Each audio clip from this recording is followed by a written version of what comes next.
and family. Welcome to another edition of Thorough Black Talk Worldview with your sister K Fighter, Brother Tad, Brother Blacksmith, Sister Breuck, and Brother Divine. Tonight, we're discussing the foundational of Black American Renaissance. Why has delineation and disaggregation become one of the biggest conversations online? Why is everyone talking about FBA? Let's examine the history, the culture, the economics, and why this movement continues to grow. Then later, did you know President Chester A. Arthur's administration defended Reconstruction era constitutional principles in major civil rights cases? Well, tonight, we'll explore why his presidency still matters to foundation American history. So, buckle up, buckle up, buckle up. Tell somebody to tell somebody it's about to go down right here on Brooklyn Bridge. Let's get into it. Good evening, family. Good evening. While the team gets ready behind the scenes, Brother Black, give me the thumbs up when you are ready. Brother Black, in Brooklyn by way of the BX. What's happening? What's happening? What's happening? Peace, my sis. How you doing today? Still alive and still kicking. Still hot up there, or it's raining? It's a little bit cooler, kind of muggy today. Okay, all right. Well, thank That God rain y'all. was real nasty last week. Yeah, I saw it. Where all them rats going? I don't know, but I hope they don't flow up in my house. That's all I'm saying. But speaking of that, Brother Black, you know, you grew up in NYC. Do you ever remember it flooding this way back in the days? Because I sure don't. Never. I mean, it might have been a every 3-year phenomenon. Now it's like every 3 weeks. Seem like. Mm-hmm. Nah. It's like, I said, we pay sanitation. Why can't they clean the drain system?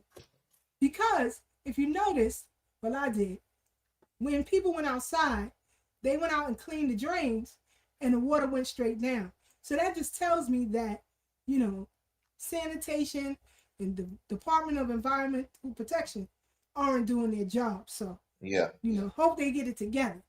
Mm-hmm. So what you got for us today? You got to get Norton the head you get Man Monkey to get see, still Brooklyn. Don't blame me.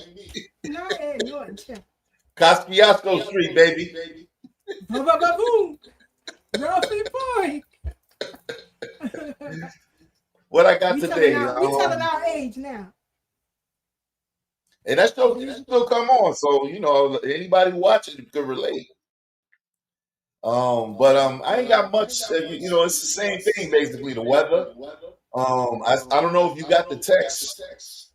Not text. I hear echo, sis, and it's kind of affecting what I'm saying. Can you hear it?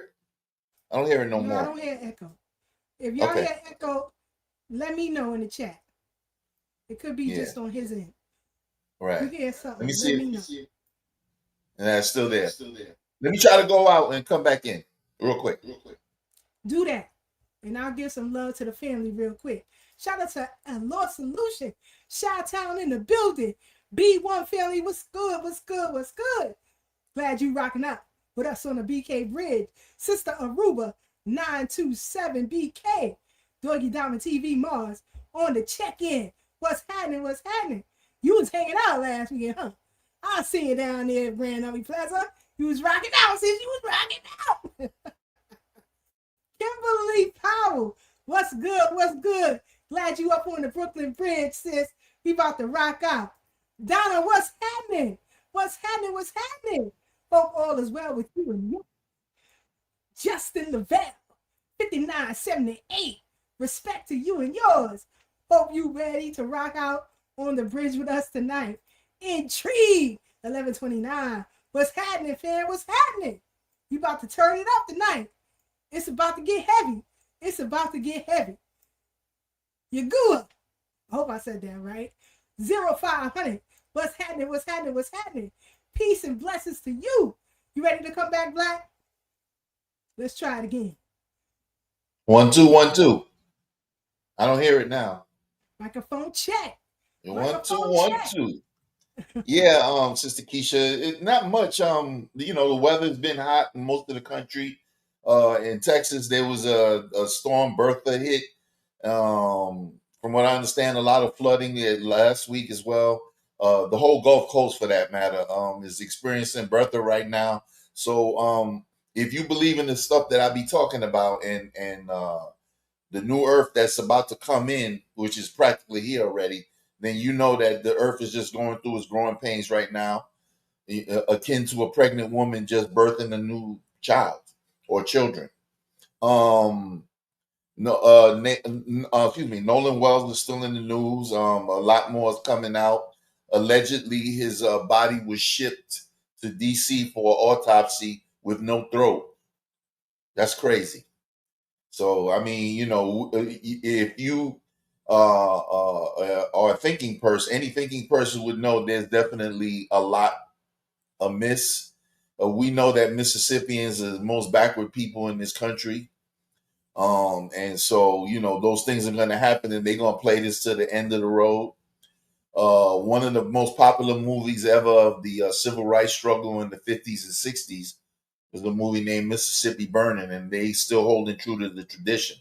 So perhaps the state of Mississippi going to have to burn down significantly for a lot of change to happen, because them people don't want to change at all. We talked about maybe last year, around this time last year, about how Jackson separated itself into two, and the more affluent white neighborhood is now separate from the rest of Jackson, which is mostly black and impoverished. And we know about when one of our favorite attorneys ever, a contemporary of our favorite attorney, well, my favorite attorney, the attorney at War Automatics, Chocolate Lumumba, got the mayorship there and was dead like days after he won it. So You see what not happened to much. Junior? Yeah, he took over. But He took over. what happened to you? He got arrested. How recently? Fraud. Oh, A couple of weeks ago. wow. Because he was the mayor of Jackson Yeah, I know. after his I know. father transitioned. So, Right. Correct. and quiet as kept, they've been trying to rebuild sort of the Black Wall Street area in downtown Jackson. One of the most famous streets was Ferris Street. So they were trying to revitalize that. I don't know how it all turned out, but I do know that some prominent people, former NFL players and others, have gone down there to help with that revitalization. So now, he was and pled guilty to fraud charges. So I don't know how that's going to turn out. Yeah, man. I'm sorry to But hear here's that. the thing. Here's the Mhm. thing with black politicians. And I hope those who may choose to go into politics later on, you can't play the same dice that white tea folk play with. Because if you try to play that game, you are going to lose. For example, white tea people do the same kind of stuff. They practice nepotism and all of that, but they're not brought up on fraud charges. You see what I'm saying? So you have to be smart and a little bit more strategic if you're going to get into this game. So I hope he learned a lesson, but I doubt it. Some people who come from a lineage, a particular legacy, such as his, they feel entitled. A lot of the children of some of the legends back in the day, their children feel entitled. And so they become lackluster in their approach to things. But it's a new day, and people are not going to protect you the way that they protected your parents or tried to protect your parents. So I hope that, he learned a valuable lesson in all of that. Shout out to Sister Nessa on the check-in. Alabama, what's good? Our sister Tanisha Murdoch. What's happening? What's happening? What's happening? We about to get into it. Who's that? Soulfully sowing seeds. What's good? What's good? Welcome to the Brooklyn Bridge. Glad you rocking out with us. Glad you rocking out. Come on, Brother Divine. I'm waiting on you. I'm waiting on you, brother. I'm looking for you tonight. I ain't gonna mess up tonight. I won't mess up tonight. Hurricane Miss Niecy, what's happening? What's happening? What's happening? Let's get it cracking up on the Brooklyn Bridge. Our brother Rich, nice. What's good? What's good? What's good? Glad you up on the Brooklyn Bridge, fam. We about to get into it and get into it heavy. First class citizen, salute to you and yours. Glad you rocking out on the bridge. We about to get into it. Let's see. Lemuel, Gary, Eve, 6385. I hope I said that right. I hope I said that right. Rocking out with us on the Brooklyn Bridge. We about to get into it. Big Russ, Philly in the building. What's happening? What's happening? What's happening, fam? We about to get into it. Get into it heavy. Thank you, Shelly Burt, 7343. Thank you for that. I love it. I love it. I love it. Let's get into it. Let's get into it. Excuse me. Shorty Doo-Wop, 25, 50, 20, 25, 22. Glad you rocking out with us on this great Thursday evening. We about to get into it. We about to get into it heavy. Who did I miss? Who did I miss? E.G. Butler, 114. What's happening? What's happening? I hope I didn't miss nobody else. I hope I didn't miss nobody else. Kill Barner, excuse me, 4629. Appreciate the love tap. Appreciate the love tap. Let's get into it. Let's get into it. Let's see, who did I miss? Raw, 19998. What's happening? What's happening? What's happening? Be chill, be cool. It's about to go in. We about to go in. Don't worry, don't worry. Don't worry. Black Rose. What's happening? What's happening? What's happening? They sure enough is spending our money on a whole bunch of illegals. You know what I mean? That's just wicked. Wicked, wicked, wicked. She built the journal. What's happening? What's happening? Welcome to the Brooklyn Bridge. Let's get into it. Who did I miss? Boilermaker, what's happening? How you doing? How you doing? Welcome to the Brooklyn Bridge. We do it how we do it on this side of the globe. Essential Entities, 1272. Peace and blessings to you and yours. Let's rock out. Let's rock out. D from Brooklyn. Let's go. Let's go. Let's go. Yes, indeed. Yes, indeed. I think I got everybody. Guys, Goddess Yemaya. Glad you rocking out with us on the Brooklyn Bridge. We got a lot to cover tonight. I hope I caught everybody. Church of Black Power. What's happening? What's happening? Church of Black Power. Give them a follow. Give them a follow. Tell them that Thorough Black Talk Worldview. K Fighter sent you over there. Let's get into it. John Y7X. I hope I got that right. I think I got it right. Glad you rocking out with us on the Brooklyn Bridge. That's it. I think I got everybody. You ready, Brother Tad? Let's get the OG Wisdom Podcast. Co-founder and the new Tad Talks is about to take off. Let's get him up on the Brooklyn Bridge. What's happening, fam? What's happening? Peace, sis. How you feeling? My brother Black, Nanu shots bot. Can you hear me clearly? Loud and clear, brother. Loud and clear. 1000%, Big G. No doubt, no doubt. Happy to be here. Thank y'all for having me. Yes, indeed. Yeah. Yes, indeed. So, before you came on, we was talking about all this flooding that's going on, especially in New York. Now, I don't remember all this flooding when I was a kid. Hey, Sister Kiesha, don't forget to include the tornado watch they had in Jersey yesterday. It didn't hit New York, but, tornadoes up there too, which is rare. Oh, You're on mute, sis. You're on mute. That tells me that sanitation and the Department of Environmental Protection ain't doing their damn jobs to make sure them drains are clean. Right. Because when I saw other people going out there to stop the water from coming into their homes, they went out and cleaned the drains, and the water went straight down. So what the hell are they using our tax dollars for? But hey, sis, remember now, you got those unmentionable people with the small hats that's been playing in the sewers lately. So we don't know what's going on with that. They might got mattresses jamming up stuff down there in the sewers. We don't know. Yeah, whatever came of that, because there was a big thing about a month or two ago, people coming out of the sewers all over the city.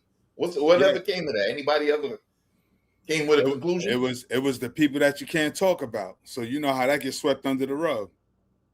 And also, you had some Baba Louie's over there on McDonough Avenue coming out of the ground at 2 o'clock in the morning. Yeah. What's happening? Yeah, there's a lot of that going on. So we don't know what, you know what I'm saying, what they're doing to stop the drainage pipes, you know, maybe to protect their little domiciles down there. Whatever little camps they got set up. Could I offer a possibility? Of course. Remember when they got their temple on Eastern Parkway got raided because they was building underground? Maybe they choosing new routes because they shit got blown up. They spot got blown up. But that's what I'm saying. It was all connected, those tunnels. And now they're saying, you know, there's been videos surfacing of people coming out 2, 3 in the morning, all kind of weird hours, just coming out the sewer like Teenage Mutant Ninja Turtles. It's been crazy over here, Black. You know, walking down the street, 2 o'clock in the morning, you got 7 Ninja Turtles coming out of the tunnels in the middle of McDonough Avenue. It's crazy. Crazy. Let's wait. Let's give Sister Brooke a few more minutes to get up on the Brooklyn Bridge. So, while we wait for our sister from another mister, let's get into some history because Brother Tad has mentioned several times about reclassification on this platform. All right? So, let's give a little background and then we're going to come back and we discuss it because it's all connected to what we're dealing with tonight. All right? So let's get into it. Give me a second. If you're Black and don't know who Walter Plecker is, listen close. Because what he did changed history. No, literally. Most people think history is only changed by battles or elections. But here's the part people miss. Sometimes history is changed with a pen. Check this out. All right, racist. A message for all the racist people out there. You can't antagonize Black people and then get upset when we get upset. We had to get one more in before the year ends. Walter Ashby Plecker. Who was he? From 1912 to 1946, Walter Plecker was the first registrar of Virginia's Bureau of Vital Statistics, the place we all go to get our birth and death certificate. He was a white supremacist, a eugenicist, and a man with the bureaucratic power to reshape history with the stroke of a pen. And you want to guess what this soulless piece of shit did? He fulfilled his life mission, as he stated, which was to preserve the purity of the white race. So to save the white race, he decided to use the little fragment of a brain he had and jealously destroy the identity of the indigenous race of America. He achieved this through the Racial Integrity Act of 1924, which he helped craft and enforce. You heard that right. Only 99 years ago did this happen. Plecker created a binary racial system in Virginia. There was only white and colored. The people he was aggressively targeting for erasure were the true dark-skinned indigenous people of Virginia. These were the communities that had been there for millennia, the original Algonquian and Siouan peoples. These were the American Indians. Plecker's system forced these indigenous people into a single colored category on birth and marriage certificates. He systematically stripped them of their legal Indian identity. But he didn't just deny their identity. He reclassified the American Indian as Black through birth, death, marriage records. Plecker reclassified thousands of indigenous Americans, particularly the Powhatan-descended tribes of Eastern Virginia. He reclassified them as Black, colored, Negro, or mulatto. This erased their legal tribal status and blocked future generations from reclaiming it. Plecker sent threatening letters to midwives and counties, warning them not to list Indian on any certificates. He worked to deny land, tribal rights, and access to education. And why do the so-called Native Americans of today refuse to acknowledge this? Because the true victims of Plecker's genocide of paperwork are the Black Americans, who are the true indigenous substrate of this land. The people who call themselves Native Americans are largely the descendants of later arriving Siberian groups, and they were not Plecker's primary target. So when they speak about a paper genocide, they're speaking about the genocide of Black Americans. The more we study and learn, the more we realize the layers to the Native American origin story has holes. And we're all aware that you guys know the truth. When I asked you for the truth, I knew you wouldn't tell it. However, that doesn't mean that people aren't going to do the work and find the truth for themselves. Because this is all public information. Our history was changed on paper. The effects have lasted for generations. It's up to us now to start waking up to the truth. Foundational Black Americans are the true Americans. Share this with somebody so that we can spread the truth. If you're Black, Go ahead, Brother Tag. What do you want me to say? I mean, like you said, we've been talking about Walter Plecker.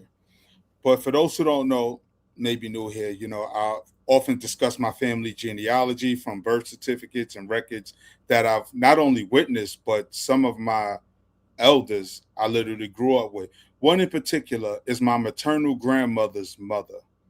Her name was Anna Lewis. She was born in Halifax County, Virginia. What many people may not know is that when Walter Plecker started this erasure, he started in Halifax County, Virginia. My great grandmother was about 14 years old when he changed the status. So I seen the original birth certificate that was Native American or Indian. I can't remember, but I did see it at the Schomburg Research and Culture Center in Harlem. Now they make it challenging to find your family's birth certificates, and most you'll find is the census records. But when I look at her census records, it now says colored because when she was counted as census, she was counted as an adult, as the woman of the house with my great grandfather. But this is my mother's mother's mother, who passed away probably in 1982, 1983. I was about 9 or 10 years old when she passed away. So I knew this lady. I knew this lady very well. She used to babysit us, me, my siblings, and my cousins. But I find it funny because growing up in the 70s, we were on the hill of the Black Power movement. So when folks were trying to find their identity, everything was African-centered. But now, to be fair, we know that you get 2 parents, 4 grandparents, 8 great-grandparents, and 16 great-great-grandparents. That's about 30-something people it takes to make one you. Why do I bring that up? Because our branches are so vast that I did trace from my mother's father's side to the first Cromwell that came to the U.S., landed on a Drayton plantation in Charleston, South Carolina. So I say that because when we talk about our ethnogenesis, when we talk about who we are, we're not a monolithic group. And it takes tons of people to make one of us. So when we talk about our foundational Black American lineage, we're not denying African ancestry, but we're also not going to deny our Native American or indigenous roots here also. And that's why me and Sister Kiesha, even when we was in the Pan-African pro-Black movement, because I'm still pro-Black, but when we were in the Pan-African movement, we always encourage people, do your own family history. Do your own family research. Find out who your family is, And this is before I even knew who a Walter Plecker was, because I just got familiar with Walter Plecker in the past year or two, But I just thought it was ironic that he started his little paper genocide, as they like to call it. He started in Halifax County, Virginia, and that's exactly where my great grandmother was born. So it's a little tidbit for people to know who think we just up here blowing smoke. No, a lot of us do know who our family and our ancestors are. And with that, I yield, sis. Hey, Brother Tad, let me ask you a question. Yeah. What kind of people reside in Halifax, Virginia, before the old face started coming over this way? Indigenous people. Halifax County, Virginia was very close to North Carolina, which from Halifax County is where my great grandmother was born. But now my grandmother and her siblings. What group of people? What's the name, if you know? What, the family name? No, the indigenous name. Well, my great grandmother was registered as a Cherokee. Okay, as far because as I know. But then reason why I asked, I'm sorry. Go ahead, finish, please. Okay.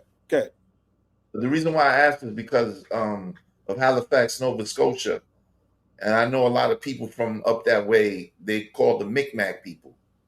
Who? And Micmac from I never heard of Halifax, that. Nova Scotia. Yeah, Micmacs. Okay. It's a lot of them in Boston. Okay.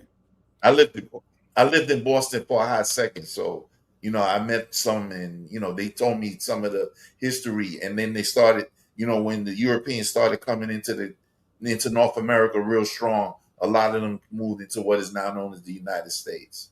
Yeah. Well, I'm gonna share this real quick. I only stuck with my family. I'm gonna keep it real with you. I only I stuck got with you. my family because a lot of times, that's what's called an eponymous identity, where people will read a book or something, or get a little literature and say, "This is who I am," almost like the Hebrew Israelites and the Moors do. But if grandma ain't never identified as a Moor, nigga, you ain't a Moor. If grandma ain't say we African, nigga, you ain't African. We are who our parents and our ancestors are. Of course. And I went as far, and now, mind you, like I said, there's tons of branches, because when I talked about the first African that I found, that was on my mother's father's side of the family, my mother's father's mother, and up that tree down in Charleston, South Carolina. But now my grandmother, my mother's mother, that genealogy, I know my great grandmother was in Halifax County, Virginia, but my grandmother and her siblings were born in North Carolina, Roanoke, North Carolina, and Roanoke Rapids, North Carolina, close to Weldon and places like that, where a lot of Black people identify as Native American. So, reading the book Black Indian, I found that interesting, because they were talking about the Black Indians that lived in Roanoke, North Carolina. And I'm like, wow, my grandmother's from Roanoke, North Carolina, because my grandmother used to always say, "Who said I'm African? Who said I'm African?" Because, and our zeal of learning this African history, or quote unquote African American history, like I said, I was raised in the 70s and 80s, Black and proud, and we adopted the narrative that was socially acceptable, not realizing other people are orchestrating our stories, not understanding our stories is multi-layered, because we just bought into the idea that all Black people came from Africa. So if you Black, you African. That's it. And we just painted it with a broad brush, not really knowing anthropology and things like that. Not even knowing the word anthropology existed when you were a little kid, and they teaching you Kwanzaa songs and things like that, got you rocking dashikis. And I ain't saying nothing wrong with that, but it's multi-layered, and we got to get to the truth, and this is why folks are so confused now, because people are not having honest conversation about who we are. So even in the Pan-African community, and there's no knock on nobody, but you see dudes representing all aspect of Africa, whether they want to be a Yoruba priest, or ancient Kemetic priest, but don't deal with the reality of who they are, and who their parents are, and who those parents are, or even have those conversations, or even know who their parents and grandparents are, because you'd be surprised how many people don't know their ancestry. So again, they get a eponymous identity. They read a book by Dr. Clark, Dr. Ben, and then say, "Oh, this sounds like me. That's me. I'm this person." And then they just run with this false identity. Because even when you deal with your family name, think how many times the name switch. You may have your father's last name, but he got it from his mother, who maiden names. Because I'm a Cromwell, Bookman, Smith, Hill. All of these are part of my lineage. You know, so it's just crazy, and we really got to unpack this, especially if we're going to be serious about getting compensated for our labor in this country. Because if we're not serious, if we don't have an agreed upon identity and status, and I hate to use that word status, goddamn, it sound like the Moors and them, but if we don't really understand who we are and trace our identity back to this soil, back to lands that were stolen from us, then we won't really have a leg to stand on, because we plan on these people court with their rules. You know what I mean? Even though this is originally our court, they switch the rules on us, and they always do that. We see them do it in sports, we see them do it in law. So we have to move on one accord. And I get it. Other people who look like us think that they could change the narrative, and we just not allowing that. And I'm glad we standing on what we standing on, 10 toes down. Yes, indeed. Let's get Brother Divine of the U.S. Freedmen Project up on the Brooklyn Bridge. What's happening, brother? What's happening? What's good? What's good? What's good? Good family. I wasn't trying to miss it tonight. I kept checking. That's what I'm talking about. Let's Oh, I get hear a some- little bit about me too. Yeah. Okay, let me get Brooke on and then I'll try to fix that. You ready, Brooke? Our sister Brooke. up Brother on the Divine, Brooklyn peace. Bridge. Say something again, Divine. Microphone check. Microphone check. There we go. I don't hear it no more. Yeah, I don't hear it. Right, there we go. Peace, bro. What up, Sister Brooke? Hello, President Divine. Hi, OG Tad. Hi, Black. Hi, Sister Sister Kiesha. How Brooke. y'all doing? How y'all doing? We doing. Gucci. Oh, wonderful. I'm so happy to be here. We waiting to Yeah, turn you up. well, let's slow down. Let's go into it slow. I woke up with a really bad headache, which is happening to me a lot, which is why I got to get out this night shift. It's happening to me a lot more often. I'm waking up with really bad headaches. So let's move into it slow, Black. Okay, let's move into it slow. Let my head get together. She said, ease into your nonsense, Black. You hear her? Ease into your nonsense. So, we were talking about reclassification before we brought y'all up on the bridge. I want to know your perspective because, we have a lot of folks who are saying we are not this, we are not that, we don't know who we are, but we're clear on who we are. And now there is a multitude of documentation that can prove who we are. And I believe I think it was President Donald Trump's first term where he said that the original Cherokee is the nigger. So I just want y'all take on that perspective. You want to go, Sister President, I'll let you go. Go ahead. Brooke? Okay. Yeah. So this is like a really not touchy, but this was something that in my earlier days in the movement when I first was getting started, that not that I was unclear on, but I just had not done enough research, if I'm being perfectly and totally honest, right? And so there was this notion within the reparations space that anybody that was talking about any native ancestry was kooky talk, right? You was out of your mind. You just didn't know any better. And unfortunately, that is something that was quite pervasive, right? And it was one step below the fringe element, which I label as the Pan-Africans, right? Which is we all just Africans, no matter what.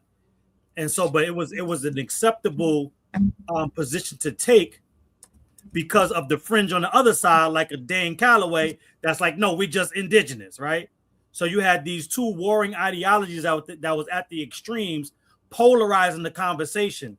And as usual, the truth about who we are and everything that we've done and accomplished in this country was in the middle, with a huge dose of what I call nuance. That's my favorite word. That's my too short favorite word. And so, wait, hold on. You can't gloss that over. What's too short favorite word? Listen, I said what my favorite word is. You can say that on your own live. Yeah. See, Black starting trouble. He's starting already, right? Starting already, early. Sister Brooke told him to ease on down the road. I say, stop. Now he on my street. This is what happens when you let the Bronx run rampant. Right. So, but as we've done more research, right, and finding out how many more stories like Brother Taz there are, right, we were led to believe that even though we know a Walter Plecker exists, we know what Walter Plecker did, we were taught to believe that it was inconsequential, that the number was so small and it was such a rare occurrence that it doesn't need to be talked about. It doesn't need to be examined, doesn't need to be brought to light. But just on our field trip alone, Sister Kiesha, when we went to the Negro burial ground, aka the modern day African burial ground, we see how in real time, whether it was with good intentions or bad intentions, they covered up that history real quick, right? And Africanized everything that was going on in that burial ground. And then when you go check it out for yourself, you find out that there are multiple remains at that burial ground that has little to nothing to do with Africa. And so then that puts us into a quagmire of what we were told versus what we're finding out by doing actual history. And I liken it to religion, specifically Christianity. And this is no knock to anybody that's their religion or still follows it. That's what I was raised on. And it's the difference between going to church and listening to what the pastor told you the Bible says versus getting in that Bible and reading it for yourself. And I remember as a child going to vacation Bible school and or reading the word for myself and finding more questions than answers. And questions that the leaders of the church were supposed to have to my questions that they didn't have. And so I'll land on this because another tidbit that we found in that burial ground that led me to do some other research that I'll say out loud now as well is that there were actual laws on the books in New York State that details that there were plantations with Negro slaves, mulatto slaves, and Indian slaves. I'm going to say that one more time. There are laws on the books with documentation that in the state of New York, enslaved together were Negro slaves, mulatto slaves, and Indian slaves. This is in the 1700s. And I didn't misspeak. Nowhere in those laws are they talking about African slaves. And in addition to that, with all the talk about Haiti and them having the first quote unquote Black Republic, long before 1804 or 1790 or 91, whatever year they want to reference, we had the land of the blacks right here in what will become the state of New York.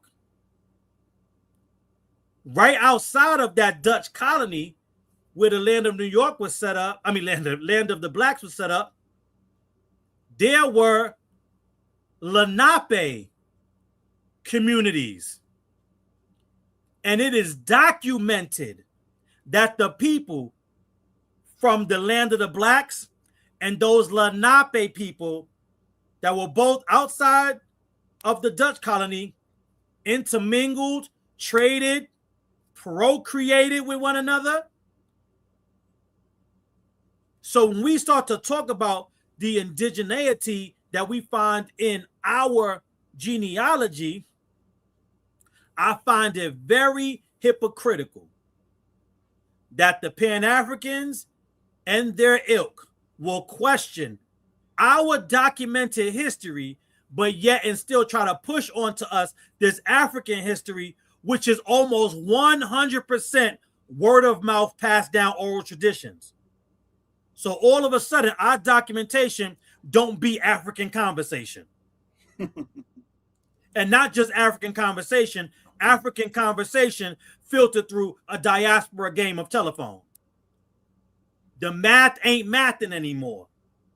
And because we stand on our truth, which lets us know that we are not Africans, we are not indigenous, and we are not European alone, that we are an amalgamation of those people groups, and we created one of, if not the greatest ethnic group this world has ever seen. Foundational Black Americans, and I'll land there.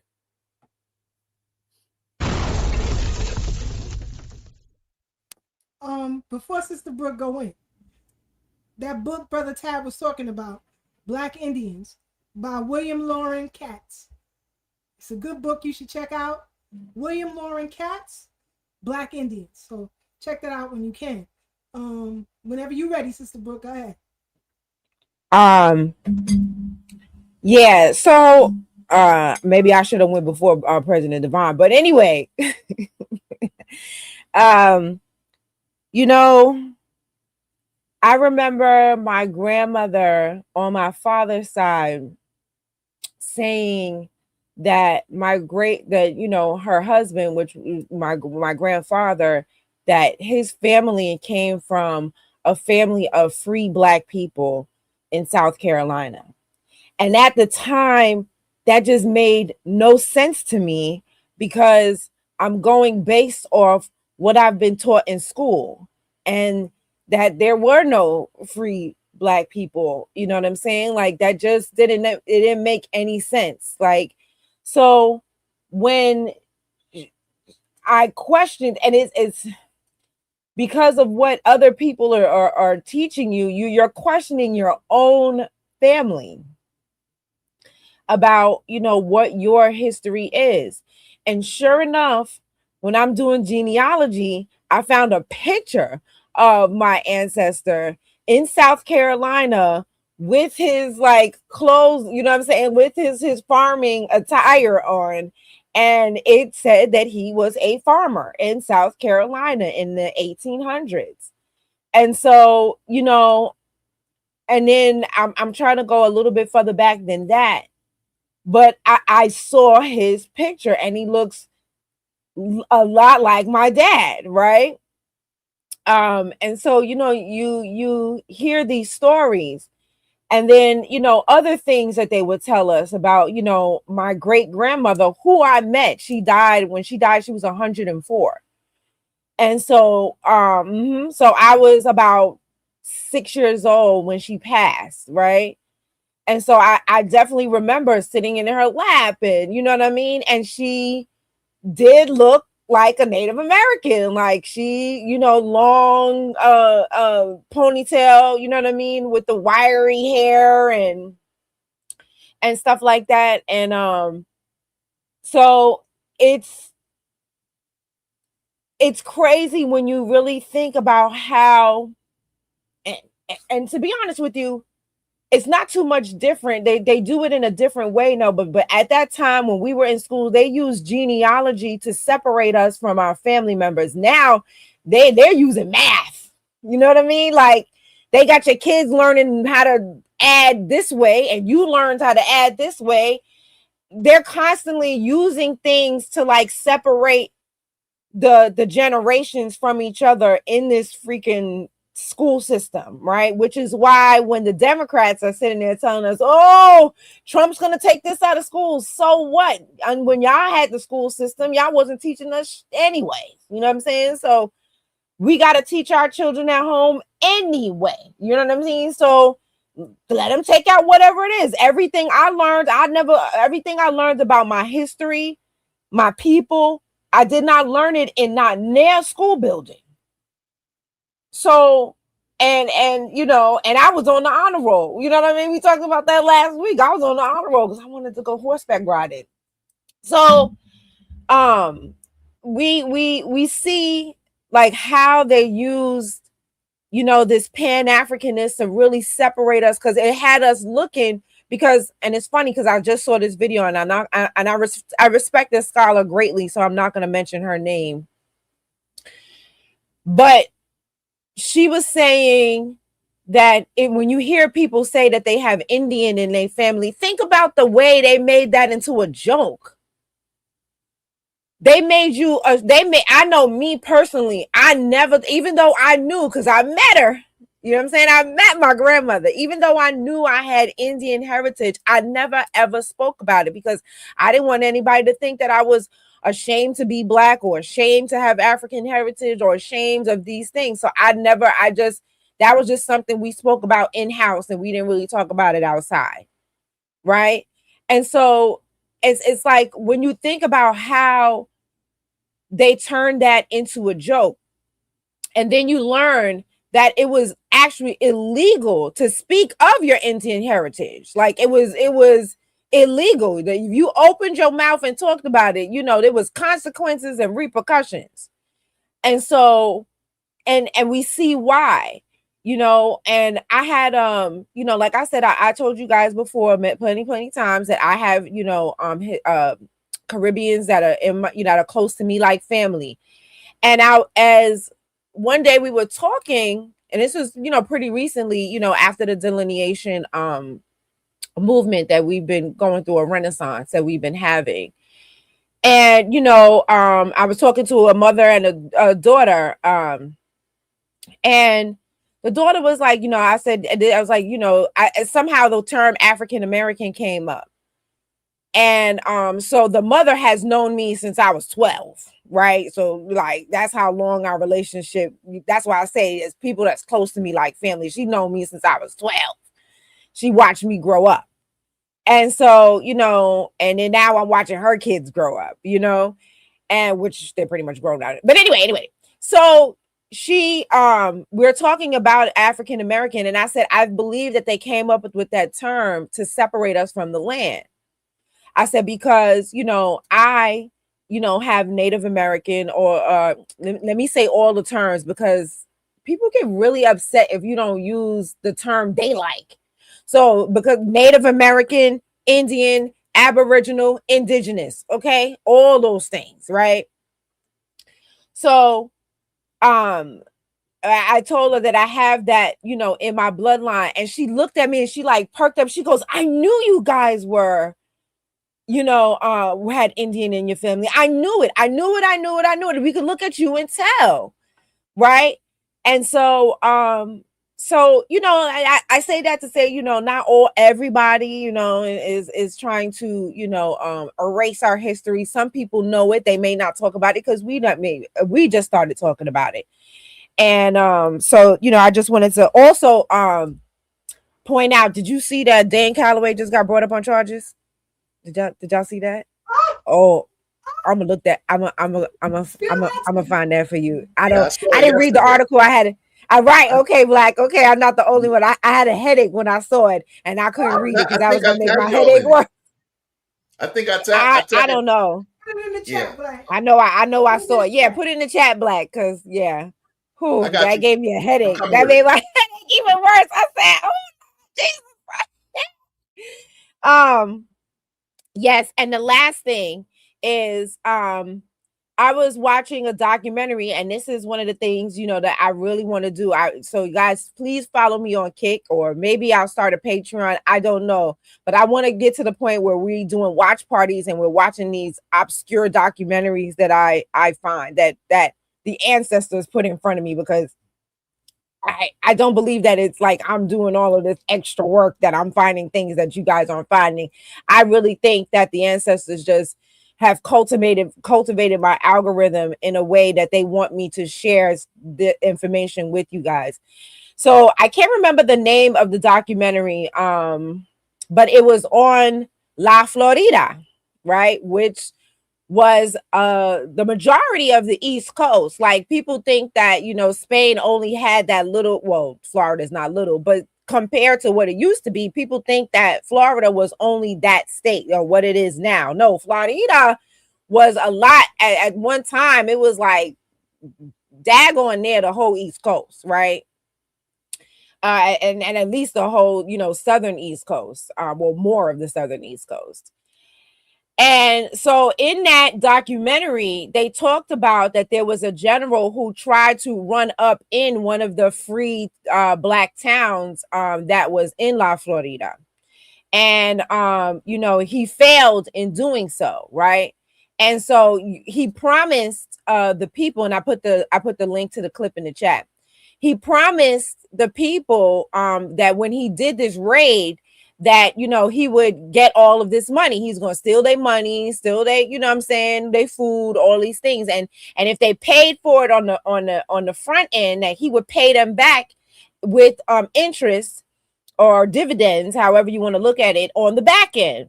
But because they lost the battle with the free Black people in La Florida, They lost all their money and they had to go back home with their tail between their legs, right?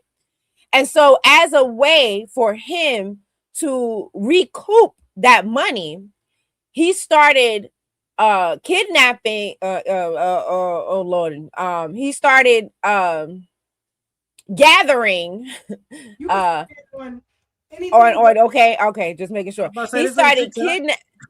Right. I don't look. I be trying to just watch my words now. I'm trying, okay. So he started kidnapping a Native American, indigenous, aboriginal people that were already on the land and selling them into slavery. Selling them here in it was in South Carolina, because that's where he was bringing them back to. He was bringing them back to South Carolina, and he was also shipping them to the Caribbean, right? And so they speak specifically, because I'm going to talk about something that's not in that clip. They speak specifically about an Indian chief where they ran up in his house. I think he was away, either he was away at another battle or away hunting. They ran up in his house. They unalived his brothers, and then they stole his wife and children.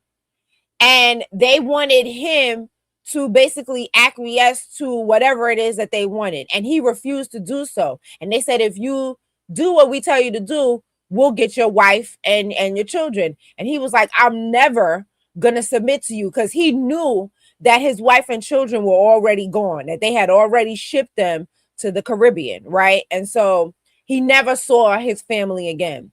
So I'm not going to talk too much more about what's in this clip. I'll let the clip talk for itself, and then we'll come back. Sister Brooke, are you talking about Chief Osceola? It'll say it in this clip. I don't remember the name. James Moore was back in South Carolina, plotting revenge. He suffered the loss of his pride. He was treated as a contemptible person for having failed in his mission to capture the castle at St. Augustine. And so Colonel Moore is in trouble back in Charleston because they lost a lot of money, the backers of this expedition. He was brought before the courts. And it was a great embarrassment to him that he had failed to capture St. Augustine and to loot it. So he decided to make up for it somehow. Piracy. How did you make a living back then? You stole from other people. Moore hatched a new plan to get revenge on the Spanish. This time he promised that South Carolina would not have to pay for the expedition. He was going to recover his costs in a highly lucrative way. It was stealing people. That the Native Americans could be rounded up. They could be walked back to Charlestown and sold in the slave markets. A promotional pamphlet is distributed around England that advises people to enslave Indians because they're cheaper and are easier to acquire. And that was where the money was. It was in the slavery business. Over the next 2 years, Moore and his raiders stormed Spanish missions throughout the interior of La Florida. There, he burned and maimed and killed. It's a disaster. Most of the survivors of these mission raids were captured and taken back to South Carolina. According to his own report, James Moore took over 4,000 natives, mostly women and children, to sell into slavery. The historian of this period, John Hand, said that this was the largest slave raid in the history of the country. In South Carolina, about 25% of the slave population is Indian. So a full quarter is American Indians. And that's how he redeemed himself with all these slaves, all this income. The British had no interest in spreading their Christian faith among the native peoples of, say, New England or the Midwest. The English had very little interest in the welfare of the native societies. It was commonly said in what I call the powdered wig states, the only good Indian is a dead Indian. Moore and his allies viciously killed over 1,000 people during his raids. Well, it was terribly brutal. People were burned alive.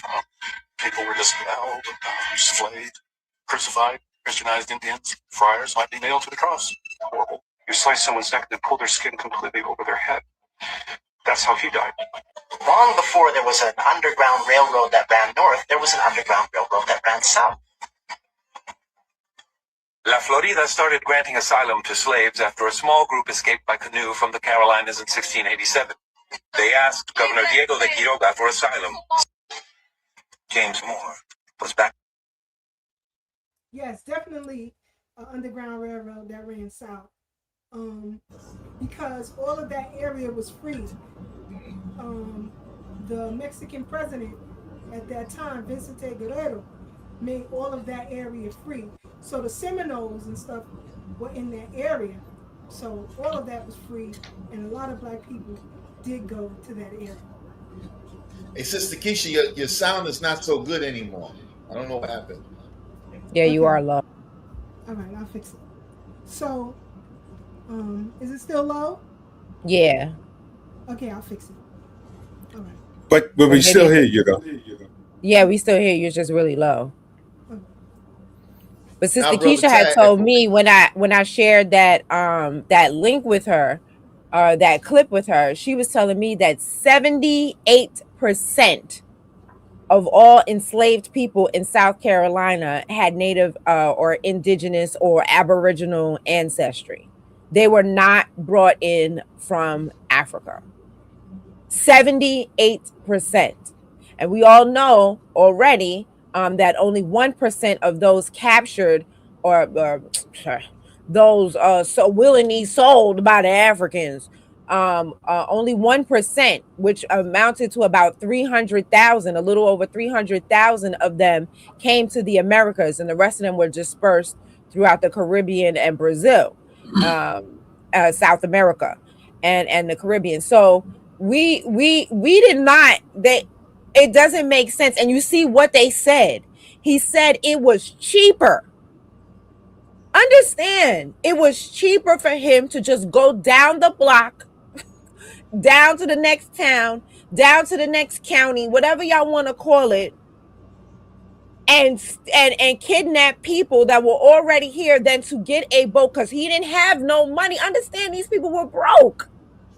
They came over here because they was broke over there, and they came over here broke. Either they was broke over there or they was in jail over there, and rather to not have to be executed, they were sent to okay, fine, because they wanted white people to populate over here to try to overtake our numbers. So they just was sending it anybody, because the Indians or the Native Americans, the Aboriginals, Indians, whatever you want to call it, they were knocking them out left and right. They was wiping them off the board. Okay, they had the first. Tariq talks about all the time that when they had brought over the first colony. I forgot what it was called.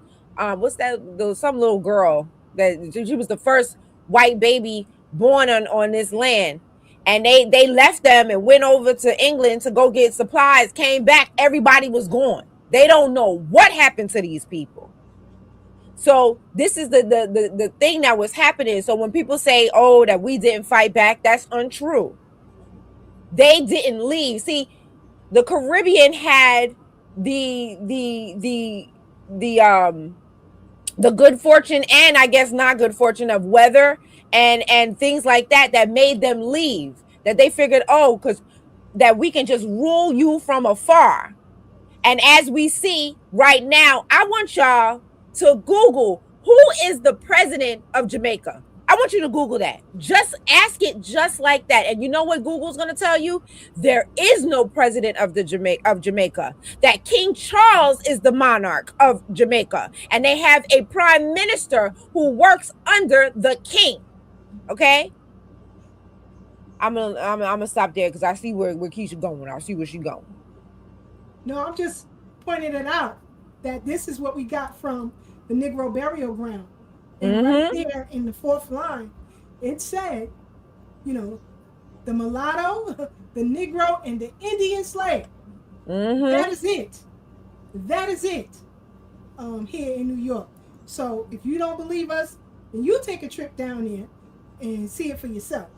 And also, recently I was looking at the New York Historical Court Society. Now, I know people ain't never heard of that. It's not a regular museum. They do have events and they do have exhibitions. You have to be on the mailing list or donate some coin and they'll let you attend an event. So one of the persons who gained her freedom right here in New York We're going to talk about that.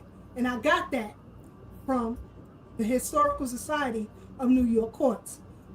So, and she was identified 3 different times as mulatto, as Indian, and as Negro. Depending on who owned her. Depending on who owned her and which state she was in. But we'll get into that a little bit later. Can I just add something real quick? I won't try to be long because I know before I came on the bridge, Brother Tad was down in status. You know what I'm saying? So I need to, I got to communicate for status right now. But I understand what he meant. I'm just, I know you're just giving me a hard time, bro. I'm just trying to be Brother Black right now. But real quick, because we talked about she just showed the documentation, right? Because we're not making this up. We don't need to. That's not what we up here to do. But like Brother Tad talked about his personal story, and there's so many more like that. And we know, again, documented history, that there's so many more like that because there were thousands of freedom suits where people sued to get out of slavery based on their maternal line being indigenous to this land. And so then there were laws on the books that if your maternal line was indigenous, then you could not be a slave. And so the solution to that, right? This is, again, I say this all the time. Nothing happens in a vacuum in politics. That's just how it works in this country. So let's connect the foundational Black American dots. We know from the documentation that there were Negro, mulatto, and Indian slaves. Then we know that there were suits because people was like, wait, hold on. I'm not a slave. My mama's line is indigenous. So they were losing slaves. All the while, because they were all in the same plantations and commingling, then we know about the breeding, right? Here's what the system did. We got these 3 groups. The minute y'all procreate with each other, that's a Black person. Because if you Black, then you a slave. And this rolls right into why our entire claim and our entire organization is built on status. See, because what the Pan-Africans told us was that everybody is African. And that's why to this day in 2026, they love talking about that this country was built on the backs of enslaved Africans. The reason why they do that is because then you can, in 2026, grandfather yourself into the clause if you are a real continental African, and you could be Ghana that then says, yeah, there was enslaved Africans. I'm African in 2026. Those are my people. They were taken from us. We need a piece of this claim. But the status that was created in this country after emancipation, it's a beautiful, beautiful thing. So much different than the status that Brother Tad was talking about. Because here's the key. It's not that we don't care about your genealogy and your personal story in regards to reparations. It doesn't matter. Because it doesn't affect your claim. Because our claim is based on the status of being freedmen. And the only people that are freedmen in this country are the formerly enslaved. And what we know is that this country, even though we see that there was multiple groups, what they did was they labeled all their offspring from that point forward as Black. And so they created a system of slavery based on Blackness that they created, right? But here's the key and the beauty of the status that we forced this country to recognize. It doesn't matter what your individual genealogy is, because if you was enslaved and emancipated in the U.S., even if your family was indigenous and it got reclassified to Black, that Blackness is what made you a enslaved person in this country.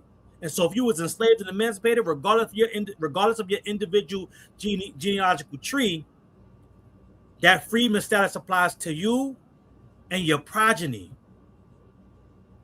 And you qualify for the reparations claim that we are able to bring against this government. And so one of the persons in the chat soulfully sowing seeds, you know, and this is something that I say, and this is with all love. This is not any malice, because we have, I think, they're a fringe portion of us. He may not, or she may not think that's the case, and that's okay, regardless of what they believe. But here is where you exclude yourself out of the claim that we are putting together. Now, you can make your own claim, and that's fine, because there's a group of us that says no, all Black Americans are actually not Black Americans. All of us are just the indigenous in this country, and we were reclassified. So if that's what you're basing your claim on, that means you are something else. You're not foundational Black American. And so what you're saying is that you are reclassified. So now you are identifying as whatever your original people group in this country was, or are, or, you know, whatever the status of your people are now. And so that is a separate claim outside of the claim that we are advocating for, because now you have to advocate for whatever you feel like this country owes your particular people group, because you're saying you're not foundational Black American, and that's okay. There's nothing wrong with it, but I'm just letting you know that you just set yourself up in a separate claim, because, again, as we see, based on documented history, foundational Black Americans are not African, foundational Black Americans are not indigenous, and foundational Black Americans are not European. We are an amalgamation. We are an ethnic group created in this country because we cannot be found anywhere else on the planet except in our homeland. And our claim is based on the fact that in 1865, at the close of the Civil War and with the 13th Amendment, our people group was given the status of freedom because we had forced this country to recognize our emancipation. And the 13th Amendment codified that at the national level. So I'll land there. You know, I always say, you know, you can believe what you will. Belief and fact are two different things. So, and a fact is backed up by evidence. A belief is not backed up by evidence. It is a feeling, and that's fine. But we're dealing with facts right now, because I put this up earlier, because even in these current spaces, whether it's TikTok or X, that's where we spend the most of our time at, the three of us. But I constantly hear folks say, we are not our ancestors, which is so disrespectful, because scientifically, medically, and genetically, you are your ancestors. So as Tad says, you got 4 grandparents, 8 great-grandparents, and it doubles. Literally, 128 people to make you. So you can't say that you are not them. And if you are in tune with what you're supposed to do, that DNA speaks directly to you. That's what Breuck was trying to say, but in so many words.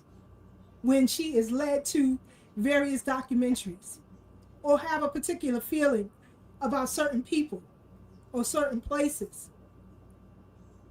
they are in tune with you. Mm-hmm. You believe that when you leave this plane, you are no more. But that is medically and scientifically inaccurate. As long as you have descendants, right? You are an ancestor at that point. As long as you, even if you don't have a direct bloodline from your loin, you have nieces and nephews, you have cousins. Those are your descendants, right? So it cannot break off in that way. And so just like any other debt collector, and we are a debt collector,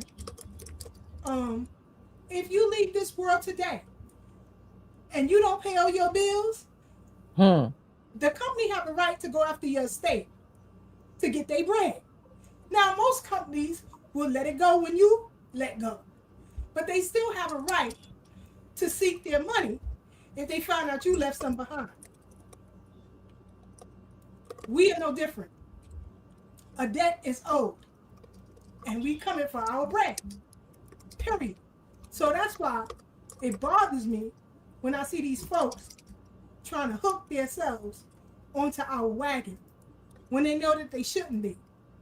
Now, in recent times, because it always starts with the grassroots, but in recent times, you have celebrities who are coming out and saying they standing on lineage business. I don't know if they are or aren't. That's neither here nor there. But I do know how the ancestral realm works. They will use them to speak on our behalf, even when they don't believe they're being used. It is no different. And you have to know how to use what information falls into your lap. So, Breuck went ham on Godfrey. Brother Tad and myself, we went ham on the OG Wisdom podcast about Godfrey. And a lot of people are tired of the foolishness. Let's listen to this and come right back. People built this nation. What are you talking about? And you come here and you sit your dick in the booty ass up and shit on black man after black man. Man, get your bitch ass the fuck up out of here. I'm so glad people bringing light to this, man, because those people have been taking advantage of the community for a long time. Mm-hmm. Everybody who put this on blast, and I want to start with Tariq Nasheed. Man, this is needed conversation that needs to be out there because they play both sides of the fence. Our people built this nation. What are you talking about? Hold on. Let's move on to Joe Budden. But you've been on that lately. I asked you that. So where did that come from? I don't know. You just did your pops talk to you? What the hell happened? Nigga, Joe just came back like, you know what? Black Americans were not getting our respect out of nowhere. I've been here for like 3 years, and he wasn't on that.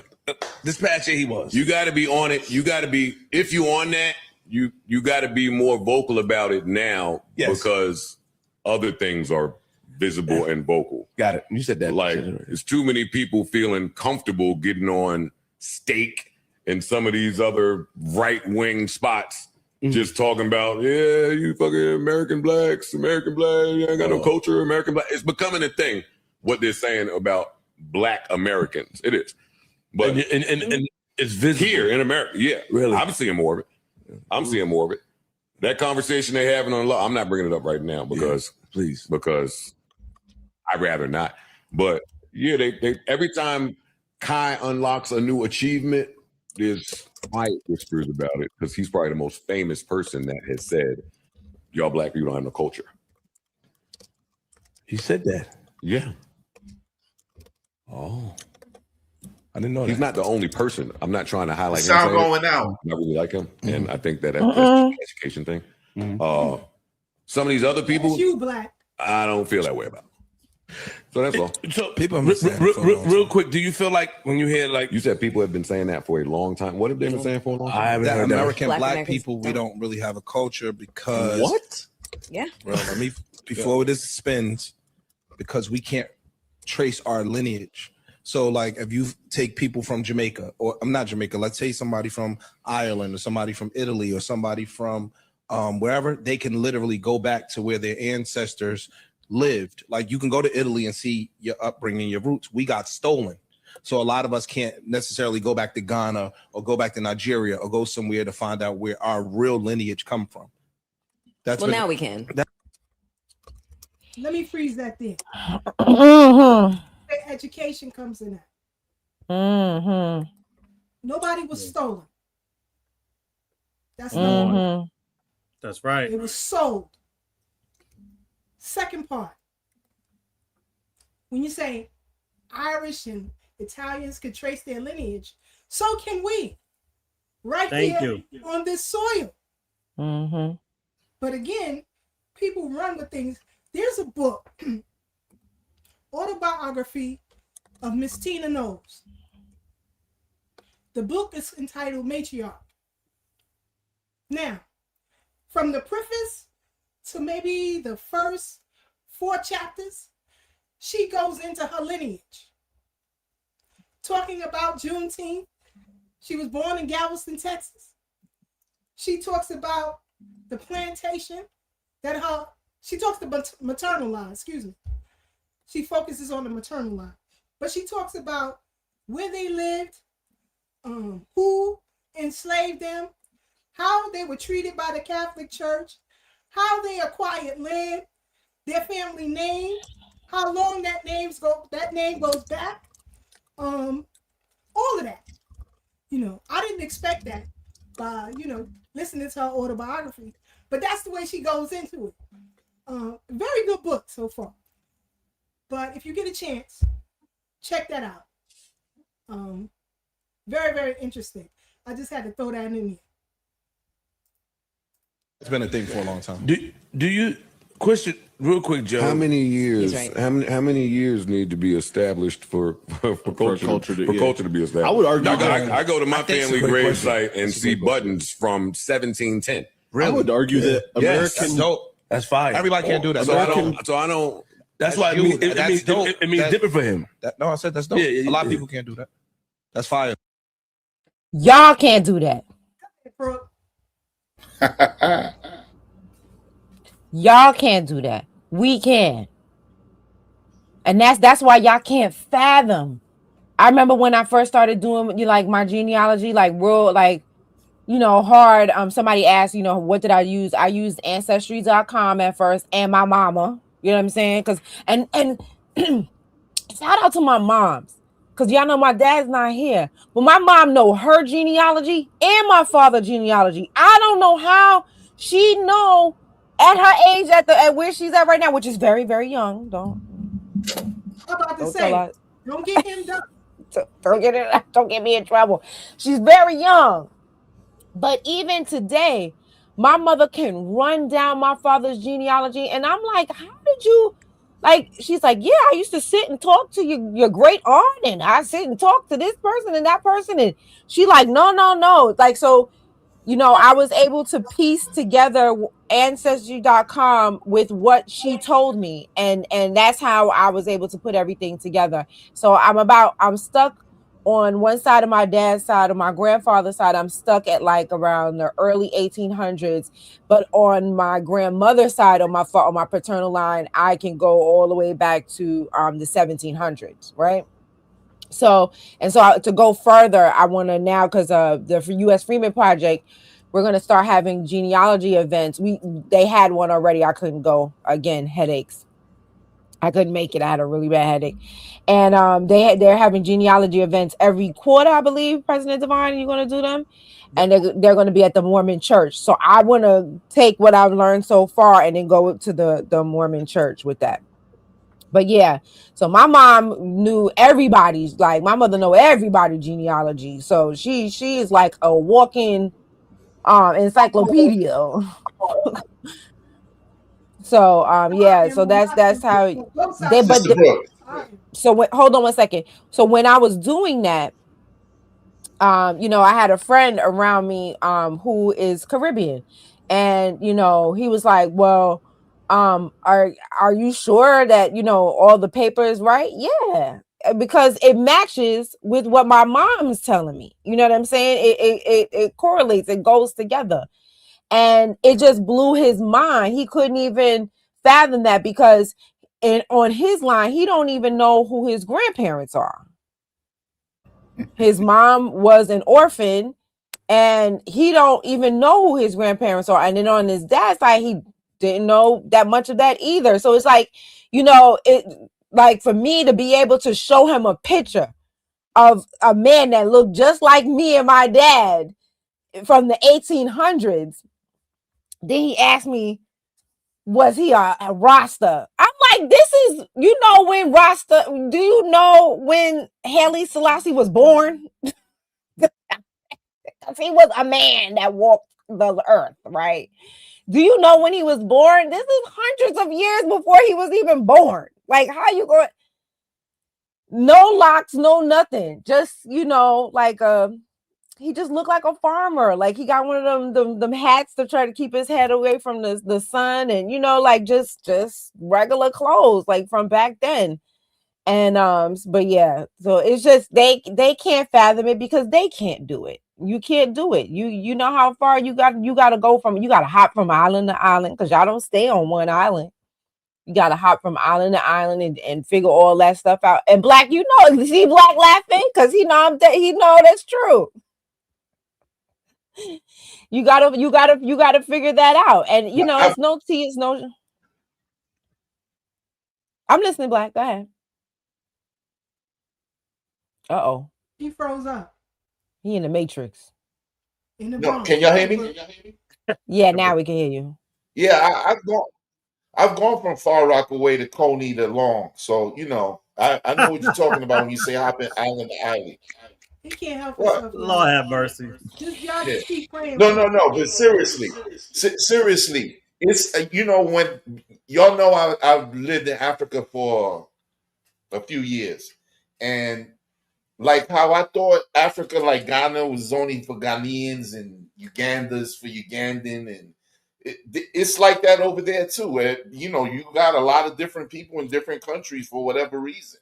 So people do that all over the world, Sister Brooke, and it can be good and it can be bad. As say again. I said we don't though. That's the crazy part about it. Unless unless you in the military, you don't really see us moving around. Like my mother, she ain't never leaving this country. Never. Not even for vacation. She's good. It's She's like, where am changed I within going? I would say it changed within the last 20 years because you got a lot of Americans now in different, especially Thailand now. Thailand is the hot spot as we speak. There's a lot of African Americans. In comparison to other groups, do you know that there are more Jamaicans living out or outside of the island of Jamaica that are living on the island of Jamaica? Yeah. So yeah, whatever it number makes sense. that's in Thailand, that is a tiny minuscule number compared to what everybody else does. So I'm not going to say that there isn't, but especially and then moving forward with this delineation is that even that is going to start drying up. I agree. But I'm just saying, in the last 20 years, it has increased. Let me just put it this way: as Americans, a lot of Black people who are from the United States living in Mexico, a lot more than you think. I've been to these places. I'm telling you, I've seen it with my own eyes. So I'm not saying in numbers, but you got to remember they say we have over 300 million people in this country. That's not a few people. That's a lot of. So 1% of them is overseas. At any given time, I'm talking about in a living situation. Even if they stay 2 months and come right back and then go again 6 months later, those numbers are increasing. So I'm just saying that, and I'm going to leave it at that. So I want to jump in on that because yes, there are more of us living overseas than at any other time in history. But we're talking about less than 10,000 in every country that you can even reference. That's less than a concert. So a good concert. So this is what we're talking about. Like we can't relate. And that's not the issue, but that's the beauty of our lineage. See, we can't relate and they can't relate to us because whenever you try to talk about another quote unquote Black group, they are immigrants from a different country living in that country. There is no other foundationally Black group in any of these European countries. The closest would be the UK, and we're talking about the Windrush, people, and even they came over, right, from Jamaica on the boats. So, we thought for a little while that there was some foundational Black group in, I think, Ireland. That has still yet to be proven, right? So, that's the issue. So when they see us in America, it's like that Nas song, "You Can Hate Me Now." You know what I'm saying? It's like, it's like, what you want me to do? Step on my shoes, give them to you. Here's my car and my house. You can live in that too. It's like you can't live our life, so you want us to live your life. And that's just never going to happen. And the other issue that we're having with these conversations is that, and I said, well, no, I can't. I was about to reference something that I said somewhere else that we ain't talking about yet. So, but what I'm saying is, man, that made me lose my train of thought. But the bottom line is this. No matter how hard they try, they will always come from the lens of their lived experience. That's right. And that's the disconnect that we're having in these conversations when you try to say, oh, it's a black conversation. No, it's a black person having a conversation with an Afro-immigrant person. Mm-hmm. And they're always going to come from their Afro-immigrant lens because that's the only life they know. And they only have the ability to have the conversations that they're having with us because they're an Afro-immigrant and they left their home country. Mm-hmm. Because this is no shade to nobody, but when you're in your home country, nobody cares what you have to say. And so you have to get proximity to us and or proximity to whiteness for your voice to count. And once your voice counts and you get that feeling of being relevant, this is why they'll do anything to keep it. Yeah. And I foresee more Afro-immigrants cozying up to white supremacy because the more we gatekeep and let them know, no, your voice ain't relevant in our spaces anymore. The only other space they can run to are the white supremacist spaces. But like the spoon in the soup, if you get it, you get it. The white supremacists only allow you in their spaces because of how effective you've been at undermining our spaces. And because you are no longer able to infiltrate our spaces, you have no need to them in their spaces. And that's why y'all getting sent home. Mm-hmm. Because there's no use for you anywhere. Because they break their tools. You said what? Because they break their tools. They always gonna break the tools, right? Mm-hmm. And so I'm gonna land on this because this is something I've been saying with the family, and I'm just so excited. You know, every day I get more excited about this movement and what's being manifested, right? What's coming to fruition. And I remember telling the team, like, listen, I know, and this is when we were doing cold calls, right? Nobody knew who we were in the state of New York as far as the political scene. And we were just making calls, getting hung up on, getting lied to. Nobody returning our calls, nobody having no meetings with us. And I was letting them know, just keep your nose to the grindstone because what we're doing is gonna matter. And what we're actually doing is creating the atmosphere for the people with the larger voices and more influence to feel comfortable to do what we now see Cameron, Joe Button, Corey Holcomb doing. Because I don't care if you're rich and famous or nobody don't know your name yet. If you are a foundational Black American, we've all had similar experiences with Afro-immigrants. Mm-hmm. That's why the message is resonating so fast and we getting on cold so quick because we've all had those same experiences regardless of our socioeconomic level. The only thing that changed is that the foundational Black American grassroots has made it no longer taboo to come out and say the stuff that they're saying now. Because they always wanted to say it. They just felt like they couldn't. But we're setting the stage, right? Because that's just who we are. See, we're not a thermometer. We're the thermostat. We don't measure the temperature. We tell you what it's going to be. Drop that bomb, Sister Kiesha. And you adjust to whatever temperature we said it's going to be. And that's what's happening. So now we're making them drop it like it's hot because we said it's time to turn up. And so that's why you see them coming out and dropping these gems and talking, not like themselves. They're talking like we've been talking. And that's the power of what's happening right now. They're not dropping any gems. They're repeating the gems that we already dropped. It's just safe for them to come and pick it up now. And I land there. Talk your shit, with you, my brother. Honorable mention to Raven Simone. Word. Shout out to Raven Simone the way she threw that wig in War Dogs. But look. Matter of fact, I think I got that clip. Yo, show me that clip. Hold on. Show me the clip. Not playing. Hold on, let me see if I can find it. Because Sister Kiesha made us watch War Dogs. And if we And that watched was, it, y'all that gotta was see a his clip. favorite part. Wait, I'm trying to find it. Shout out to Raven Simone. Yo, and Raven Simone was talking like that before it was popular. Yes. That's what I was about to say, bro.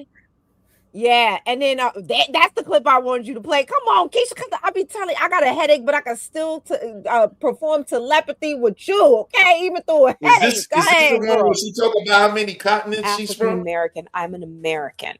I am a Black American. I am definitely Black. And yes, my ancestors come from Africa. How long does a bloodline have to live in one land before they are considered a pure species of that land? Meaning, how long did my people have to be in America to say, hey, no, we're American, compared to some people who are English American, who are Irish American, who are German American from their ancestors, but they get to call themselves American. There's nothing wrong with being African American, but a true African American is someone that is from Africa and moved here, either first generation or second generation, and has a tie to that country that I do not have. One of the first census in Virginia that allowed for Black people to have a name was somebody from my family.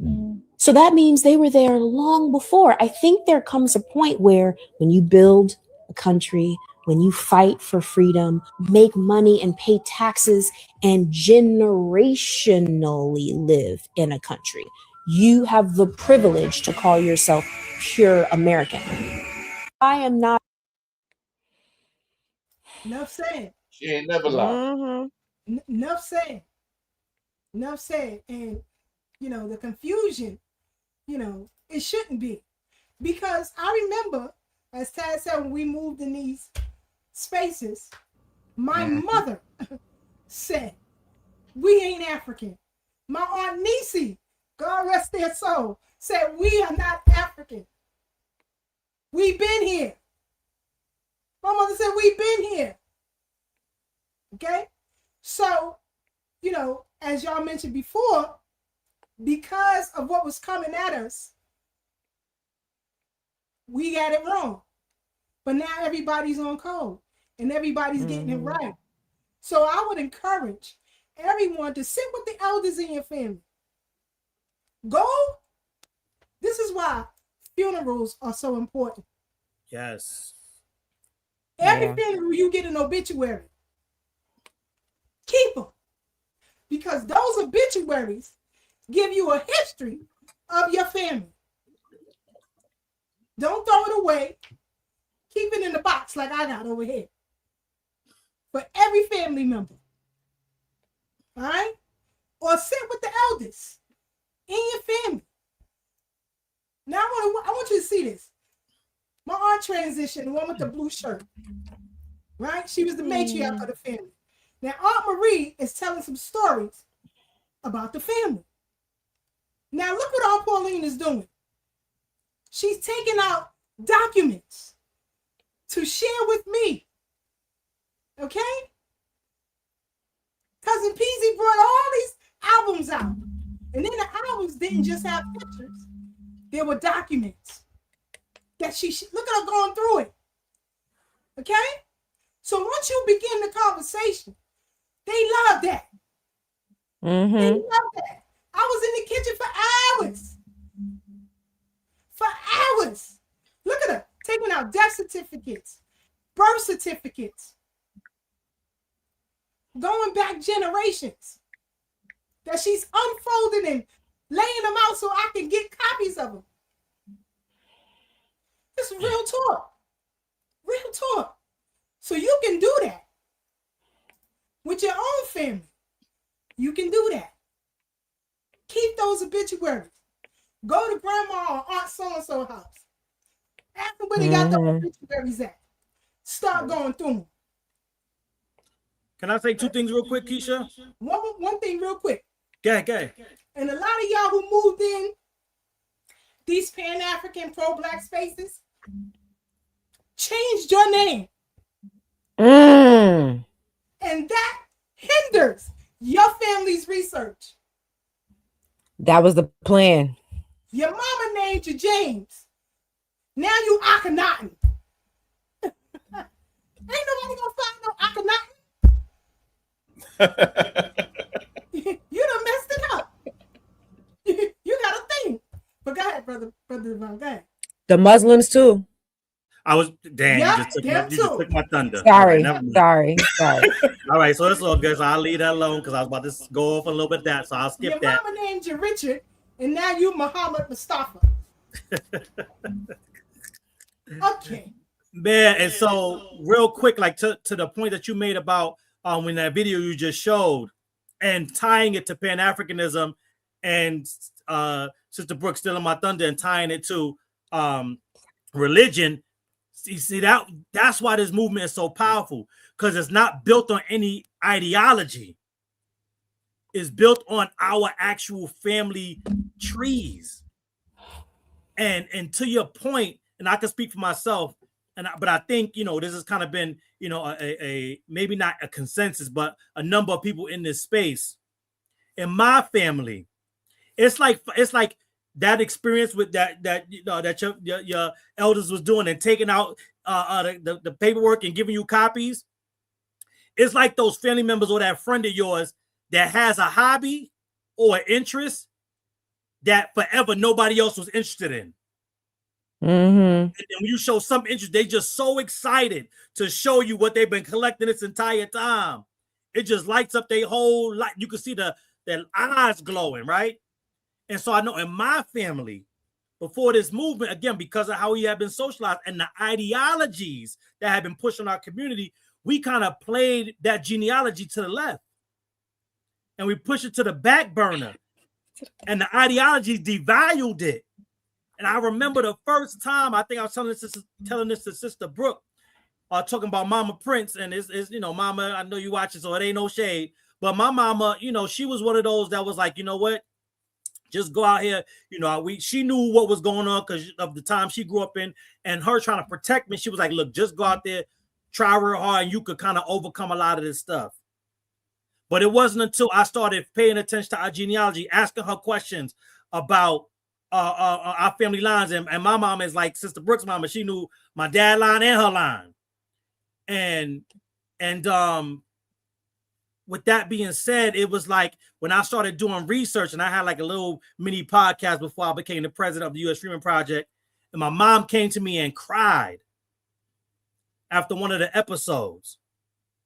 And she was like, I'm just so thankful that you're getting in contact with our history. And she said, you're teaching me things that I never knew. And it was just such a powerful moment because we never had these talks in our home because of the way in which she tried to protect us, being the first teacher in the home. My dad didn't even, we didn't have these conversations. He was out, doing work and stuff like that, and providing and things of that nature. So we didn't have these conversations. It wasn't until I got older that I started having these conversations. But now the record keepers of the family, right? They have now taken their place, their rightful place as the most important people in the family because they're documenting our story, like our individual story. They've been the gatekeeper. They've been the story keeper, right? They've been that person. Like, when you think about medieval times, you had the warriors, but then you had that person, I forget their name, that went around and they sang songs and told the tales of all the adventures you went on. That's who our storytellers in our family are. They've been singing this song for so long, waiting for us to learn the lyrics. waiting for us to sing along. Mm. And now we here. And it's such a beautiful experience. You know what I'm saying? That this, and it's just grounding and you know, just bringing us all together. It's a beautiful thing. So I'm a land there. I gave up on the clip. I wanted to say that early, the same thing. Piggybacking off Brother Divine, when Sister Brooke was talking about that, in not the same exact thing, I wanted to tell you, Sister Brooke, that every family has somebody that's like that, you know, and that's what Brother was specifically talking about. Every family got somebody, and in our case, on a soul family level, that's Sister Kiesha. So, you know, especially if you got a bigger family. If you got a bigger family, it might be two, but there's always one. And with that, I yield. Yeah, and then on my father's side, my mom was like, she was like, and whatever I don't know, she was like, you know, your cousin wrote a book. She said, I let me dig in the garage and see if I can find that book. You know what I mean? And this book is thick. You know what I mean? And she, you know, so then I started going through the book, and that's how I found out that like one of my great grandfather referred to himself as a Black Indian. Speaking of that book, he was talking about Brother Thad or OG Thad. You know, he referred to himself as a Black Indian. You know, and like, you know, my lineage is very, very interesting. I ain't getting into that because I ain't telling my business, but it is very, very interesting when you start digging. And I think we all have these interesting stories, and we're all gonna find these interesting characters and people that we are related to. Because think now, but like I keep saying this because I really want to drive this point home, and I think it's starting to catch on, right? We were like in the 90s and stuff when, you know, when they was doing libations and stuff. Remember now, we learned about Queen Nzinga. How many times have you heard Queen Nzinga? Have you heard people pouring libations to Queen Nzinga? All the time. How many times? Not knowing that she sold a lot of people. So what kind of energy are you calling into your life by pouring libations to a treacherous, murderous bitch like that? Like what kind of, you know, are you bringing into your life? You are bringing treacherous, murderous, you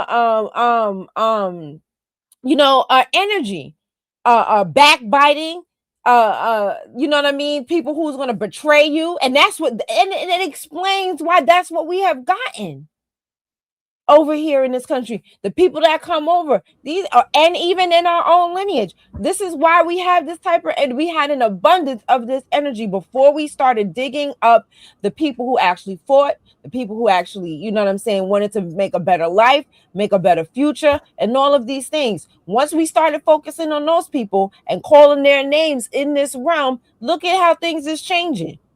Quick, fast, and in a hurry.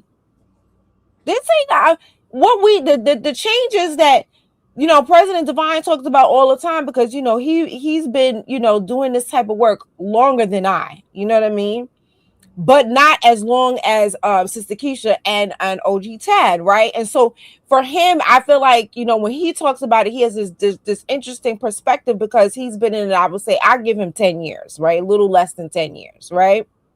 So the vast difference of the environment from when he started to now, he talks about all the time how it blows his mind. It blows his mind when he was like, it was just like a fringe. He was like a fringe, what do you call it? Rebel. You know what I mean? And now it's like it's mainstream. It's a conversation that people are having every single day, especially if you're on TikTok, yeah. So it's just a beautiful thing to see. And you know, we got to just make sure that we keep digging up our ancestors, because they want to be uncovered. They want us to know their name. They want to visit us on this side of the realm. They want to visit us. They want to help. They not finished fighting. They wasn't finished fighting when they passed. You know what I'm saying? They got some more fighting to do for us. I just want to say this real quick, right? And it's dope. You know, I always say we making history right now. This book right here I got from Barnes and Nobles. It's super cheap. I bought it for my grandchildren. It says, Grandpa, I want to hear your story. Oh. This book is about $3. This is for my grandchildren, particularly my oldest granddaughter, because I'm going to charge her with being the steward of the family history. But it is important, and it's something me and Sister Kiesha type of time we've been on when we was in other spaces, because sure enough, as we talk about nation building and community, it starts with the strong family. But we are living history. And we really have to find value in that. A lot of times what I've learned in the formal movement is that people look outside of themselves for value and edification and all types of stuff and dismiss their own personal experiences. And it goes back to what Brother Divine was saying, you know, everybody is now on board, all these celebrities, because we all have this shared experience that was almost taboo to talk about on how we've been treated by other folks. But in that, we can talk about our story, because we are living testaments. We are living history every day, every experience, good, bad, and indifferent.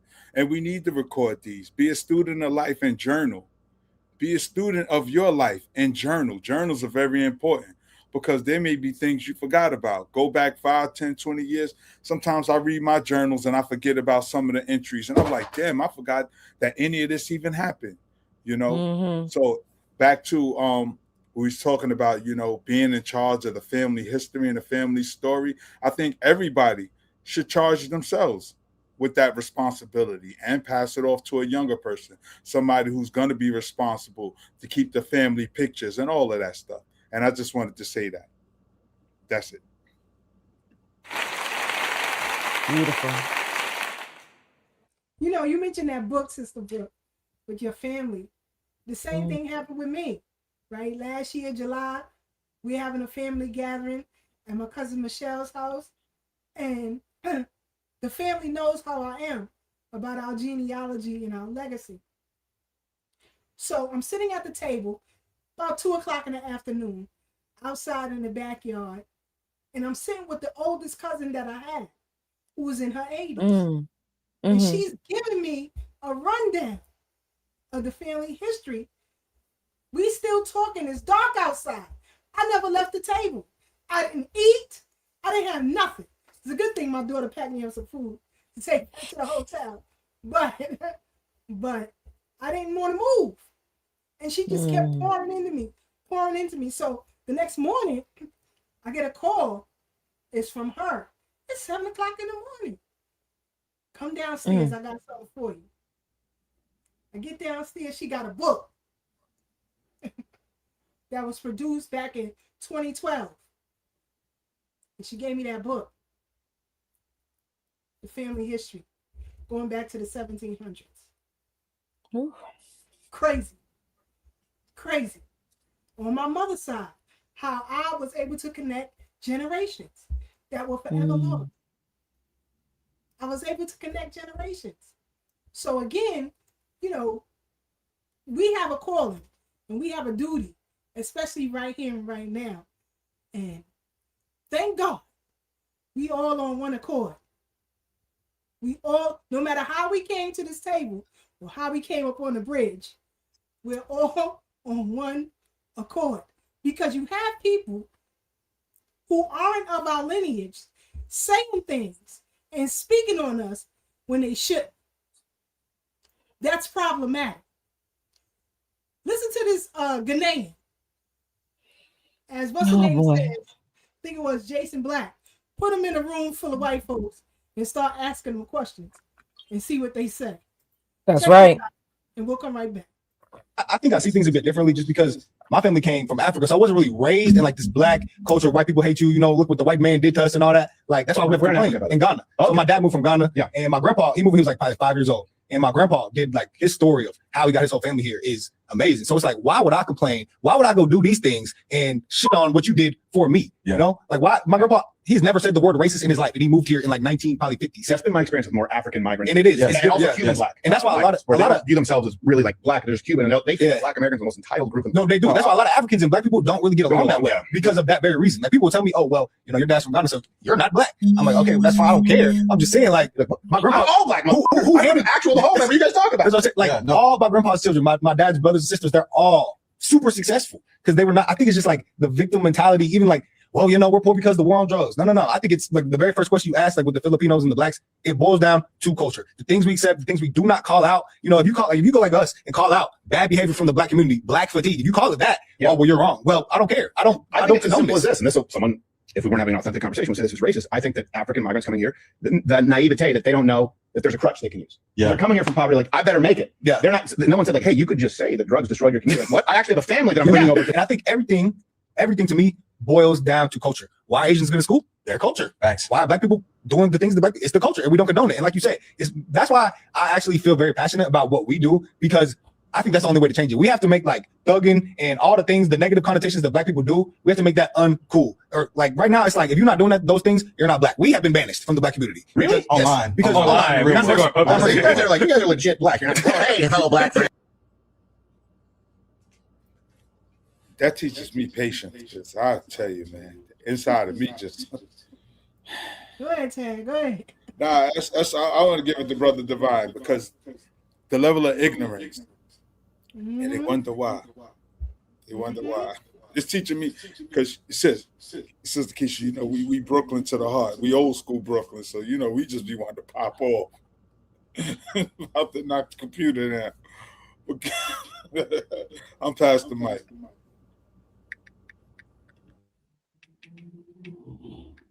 So I'm hearing that echo again. Oh no, it's gone. It's gone. All right, good. So yeah, like, man, it's funny because me and Sister Brooke were just talking about what you just referenced, Brother Tan. We was talking about it from the in-person event we went to in Utica. We went to the Caribbean corner, and we were talking about how, you know what I'm saying, like, I think it's past statute of limitation. Like, well, I almost laid your man out, your Jamaican cat. You know what I'm saying?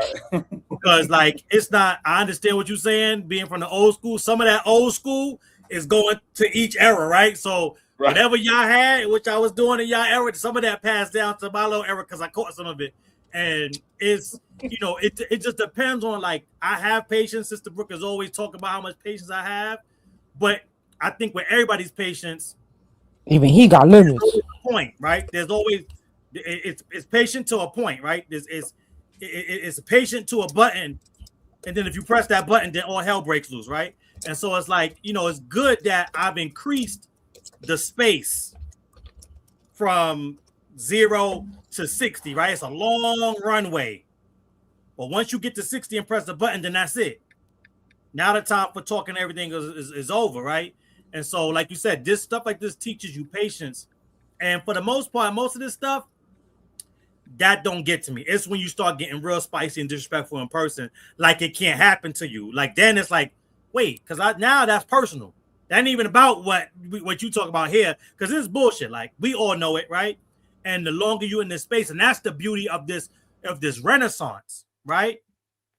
Is that we already know that the white supremacist has lied on us since the word go, right? So when we hear the lies, it's like, all right, whatever, right? And because they can't tell them to, because there was a time where they told us those lies and we believed them and we internalized them. And we tried to work on the things that they said was plaguing our community while they was laughing at us, taking the other side of the argument and sabotaging all the work we was doing. So they keep saying, no, y'all still in the same spot. So because they can't tell us the lies anymore, they go to Old Faithful, the eager Afro immigrants, especially the tethers, because not all Afro immigrants are tethers. The tethers are the one that are they chomping at the bit to undermine foundation Black Americans because they undermine their own people to get here. So if I stepped on my grandmother's head to get over here, what you think I'm willing to do to your head? For less. for just a pat on my head, what I'm willing to do to you and your head and your family's head.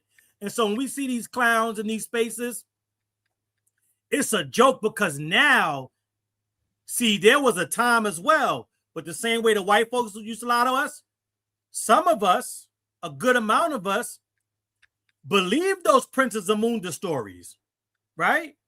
Like it was believable. And you had the Pan-Africans running interference, telling us that everybody over there was kings and queens because they went over there and saw it, even though they didn't go there like Garvey didn't go there. But they were telling us the same stories. Oh, I saw it. And so we like, okay, there might be some truth to that. But now that we know all that is lies too. So you got two lying ass groups sitting in a room lying to each other. And you know, Brother Divine, that's part of the narrative of the selling point. Yep. That's what it is. But family, I want to say real quick, I'm going to have to jet out of here. I want to thank everybody in the chat. Definitely the panel always holding it down. Hey, y'all know, I'll be back next Thursday, you know, but I got an early day tomorrow. So hopefully everybody who's tuned in was inspired by something they heard here today. Y'all turn to go out and inspire others. So family, I'll see y'all next Thursday. Peace, Brother Tad. Peace. Brother Tad. Bye. And I'll land my quote by saying this. My submission is that y'all go look up and see this. This is the sleight of hand that they play. They try to take that small group of Ghanaians or whatever their ethnic group is that's here with us in America, taking advantage of all the opportunities that we paved the way for and gave them. But just go look up some statistics on Ghana right now if you want. And he knows those Ghanaian statistics. That's why he and his family fled Ghana. And when you start looking up how much average income for the year for Ghanaians is, when you start looking at what the average levels of education in Ghana are, when you start looking up the domestic violence rates in Ghana and what they are, and you start looking up the crime statistics in Ghana and what they are,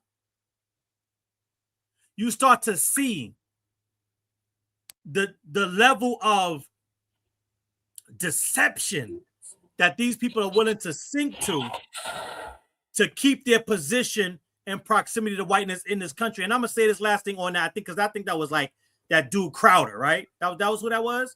Crowder. He was supposed to be one of the good white folks. And I want that to be a lesson to us as well. There are no good white folks.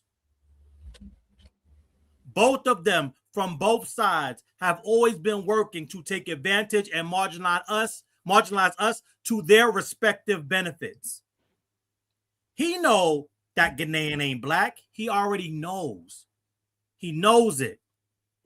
But they have to play that racial game to make the lie make sense. And then the Ghanaian just sits there and happily plays along because he doesn't want the truth about what his actual in their homeland to come to light, because then the whole facade is no longer the preferred ethnic group or preferred blacks in the conversation. I'll land there. You know, I just want to make it very clear that you have people who come from other lands. And let me just be frank. The hats, they're the ones spinning the bottle on this foolishness. Please understand that. We were in a Zoom meeting, when was it, last month or the beginning of this month, with the Haitian TPS? And who were the lawyers that was on that Zoom? It was the hats, interjecting themselves. But this is what they do. You know, like Devon said, when we pulled up on that space, when last September, October, one of them, they having conversations about us without us. Just like the 154 podcast. Just like all of these other podcasts with people who are hosts. The hosts are from different lands, and they having conversations about us without us, because they have no content. No content if they ain't discussing us, because nobody cares what's going on in Nigeria. Nobody cares about what's going on in Ghana. Nobody cares what's going on in Senegal. Nobody cares what's going on in Guyana. Nobody cares what's going on in Jamaica. And damn sure nobody cares what's going on in Haiti. You don't have enough going on to hold a podcast. That's why you lean onto our lineage to give you some clickbait, because you have none. Nobody cares. Nobody is talking about you. So you feel you should be disrespectful, so you can gain some sort of clout. You know, people are saying things when they shouldn't be saying things. Excuse me, y'all. People are saying things when they shouldn't be. And it's problematic. So here's another one. Because nobody calls these folks xenophobic. Wait. Where you go on? Go ahead. Yeah. Sister Brooke, now you echoing real bad. It's like we all taking turns tonight. I feel like somebody has speakers or something that's reverberating in their mic. That's what it sounds like to me. I got on headphones, so I know it's not me. But that's what it sounds like. But anyway, because it's like when you first get started, and then I don't know if the person goes on mute after that, and then it stops. Anyway, I was trying to find a video feverishly because I can't remember. I remember I had the whole video at one time, the video where the white dude was at the forum, and he was saying how they used African immigrants to fulfill affirmative action quotas. So this is something that they know and that they have been doing for quite some time. And I just want to say this to that gentleman or anyone else, and I'm trying, because like just even gathering my thoughts is making my head pound. You guys keep telling us that we act like we're the only ones who went through slavery.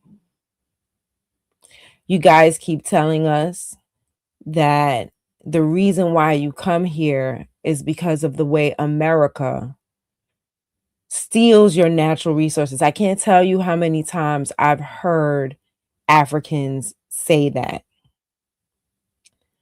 So why, when you come here, are you so docile? Look like to me, if it is in fact the way you say it is, I'm just going to let you rock for that, right? Shouldn't you come here just as indignant and self-righteous as that you say that we are? Shouldn't you come here ready to fight the same? Or why would you even come here to fight? You know what I'm saying? Why would you even do that? Make it make sense. Either you went through colonization or you didn't. But see, at the end of the day, the Ghanaians know that was their business partner. That's why when you come here, you treat them like your business partner. That's how that sound. That's your partner in crime. Okay? Your PNC, like Smith and Wesson used to say. That's your PNC. So we know you're full of shit when you're sitting there telling us, how we're the main characters. And we know you're full of shit when you talk about how they come over there and steal your resources up underneath your feet in the country that you say that you're independent in. We know you're full of shit because your actions show how full of shit you are. Because when you come over here, the first thing you do is stick your African nose in their ass crack. We see the shit literally hanging off the tip of your nose. Because that's all that was when I watched that. That's all I saw. In my head, that's all I saw was the white man's shit on the tip of your African nose. Because you had your nose so far up his white flat ass.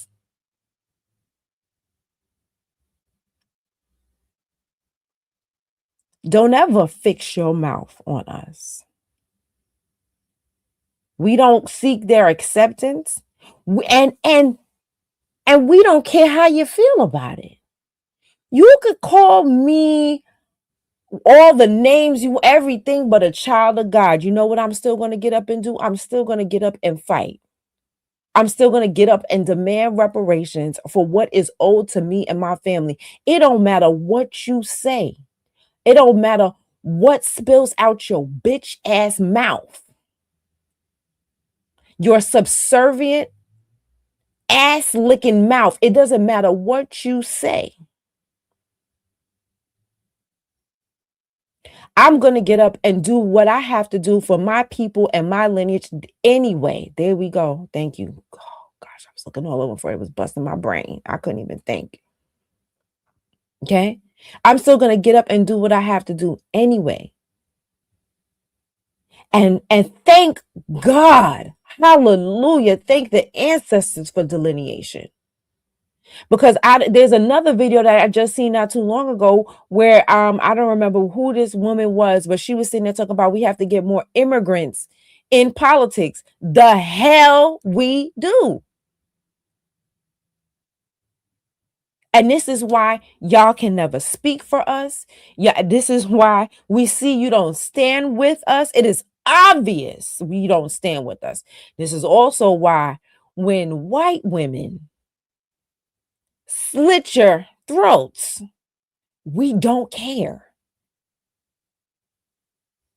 Because you sit there and you want to sit there and that's who you know what I'm saying, you aligning yourself with. You sat there and you call us all kinds of crazy names and whatnot because you're trying to align with them. Okay, when they turn on you, which they do, which is how you end up being colonized in the first place, because your business partners turned around as soon as their immune system was able to handle that soil. They turned around and put the handcuffs on you. The second that mosquito did not put them in the dirt, they were sitting there stealing everything up under your feet. Rubber, gold, diamonds, platinum, and whatever other minerals they using, because y'all sit there talk about the cobalt, whatever's they use for the cell phones, all of it. They coming to get it up under your feet. Oil, Nigeria. Your beloved business partners. Y'all so busy scamming the rest of the world, you didn't see the scammers coming before they scammed you.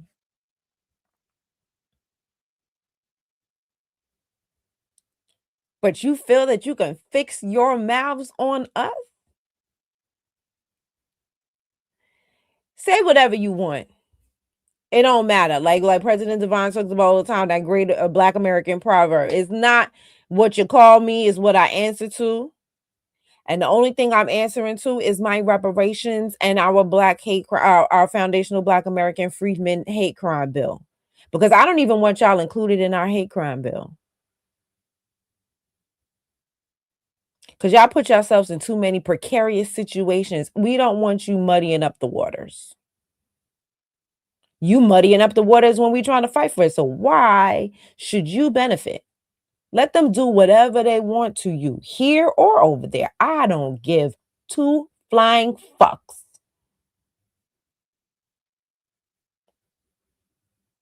Let them do whatever they want to you.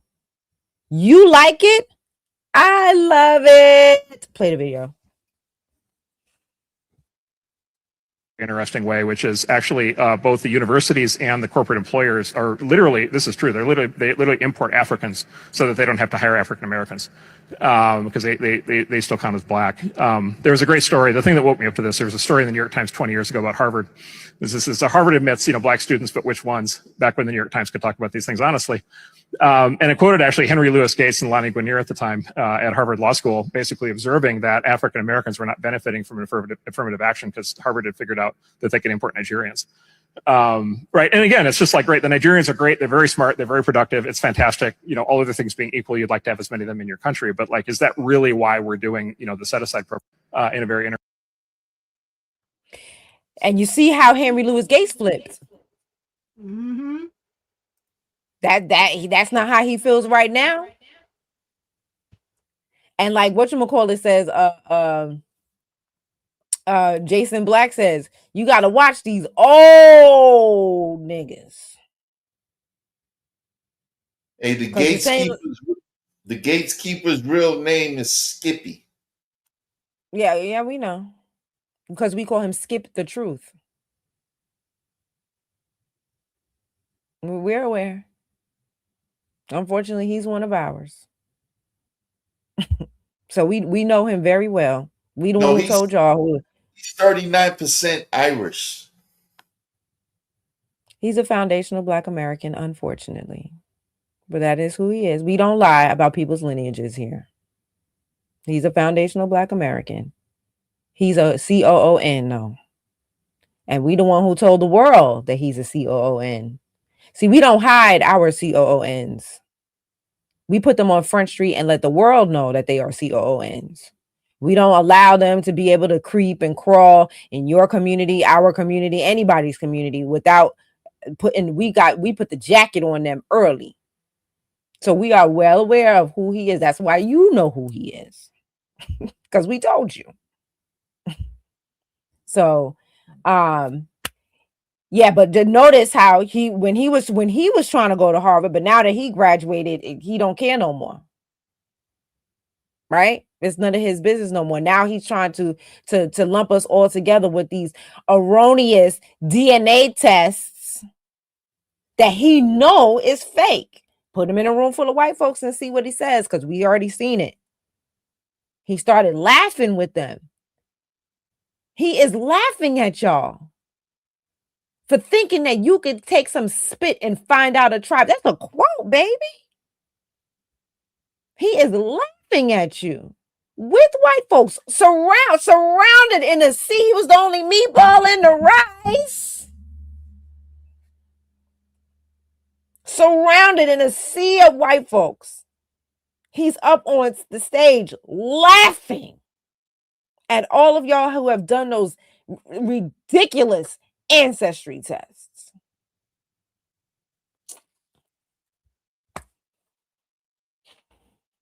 But some people, that's how they measure their genealogy. Real talk.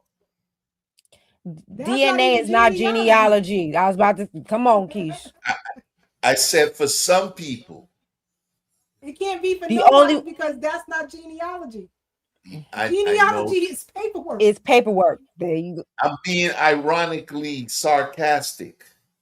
The only way you can use DNA to find out your genealogy is if you are an adopted person and you do not know who your family is. You use DNA to find your family and then go through their genealogy, their paperwork. That's the only way you could use DNA for that. You the pappy. Mm-hmm. Find out who your pappy is and then go through his paperwork. But what's also, problematic is these people trying to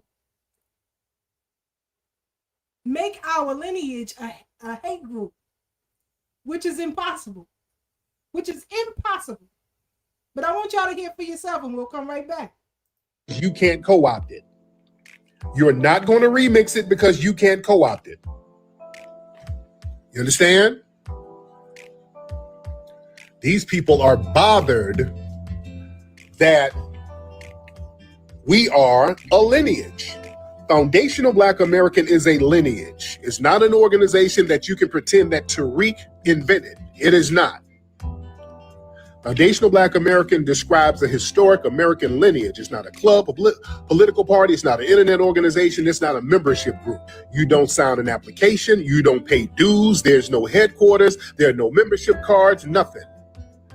That term describes the Black Americans whose ancestral roots are connected to the people who built this nation from the very, very beginning. You understand?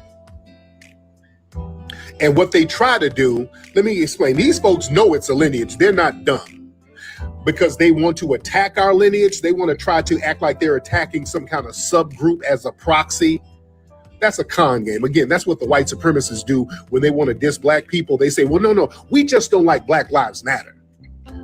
Oh, no, we hate Black Lives Matter. We can't stand Black Lives Matter. But they're really talking about black people. You understand? So when these people start talking about, oh, no, I hate a Tariq, I'm just a proxy. What they're saying is I hate Black Americans whose lineage goes to the beginning of this country. That's what they don't like. And they don't want to say that because it will expose their xenophobia against us, which they've always had. Remember, these people have always had pejorative terms against us. They're not dumb. They've always had pejorative terms against us. They've delineated from us a long time ago. You know? Come on now. Man. Listen. If you insult us and your insult applies to millions of people, you're not, by definition, you're not criticizing a small group online. When you say FBAs are stupid, FBAs have no culture, FBAs are lazy, you're not criticizing the decisions of some one organization. You're applying a negative characteristic to an entire lineage of people. You see, you can't make a sweeping statement about foundational Black Americans and then retreat behind the excuse that you're just talking about a few people on the internet. You understand? No, you ain't gonna be able to do it to double dip with logic like that. You're not going to throw a rock in a crowd and then claim you were just talking about one person. You know? Come on now. See, you recognize every other group's lineage, but suddenly demand some kind of organizational chart when Black Americans name our lineage. Nobody says Haitian Identity is an online organization. Nobody says Jamaican Identity is a social media movement. None of that stuff. And they have activists that speak up for their groups. Those communities are allowed to recognize their lineage, recognize their heritage, recognize their festivals, recognize their historic grievances, recognize their advocacy groups. Now, with Foundational Black Americans, we name our lineage all of a sudden. Wait, what is this? This is xenophobic. It's a hate group. This is xenophobic. And we ain't doing. Now, pause that. Now let's go to the 154 Powercast with this dude Akbar and his guests. Brooke, stop rolling your eyes. What are doing? Their roots because I what think if it'd we be are amazing. amongst a bunch of royals and we don't even know it? Like, We it'd be are. cool if some of my homies from school, and I'm like, man, I didn't know I was supposed to be calling you sir this and, Prince this. Like, it makes me wonder how many other people are from royal families and don't even know it. Or even just what Just- royal or not, just or what- amazing. yeah, where you from? What other- where's your but we family? all are. But We call all each are. other king anyway. Yeah, That's right. What's up, king? What's up, queen? We gonna tack it on anyway. Yeah. That's Call me Lord, right. dog. Well, you know what's so funny is I see people. There was a woman I saw the other day, and I'm like, "Where's your family from? You look just like my family. Where's your family from?"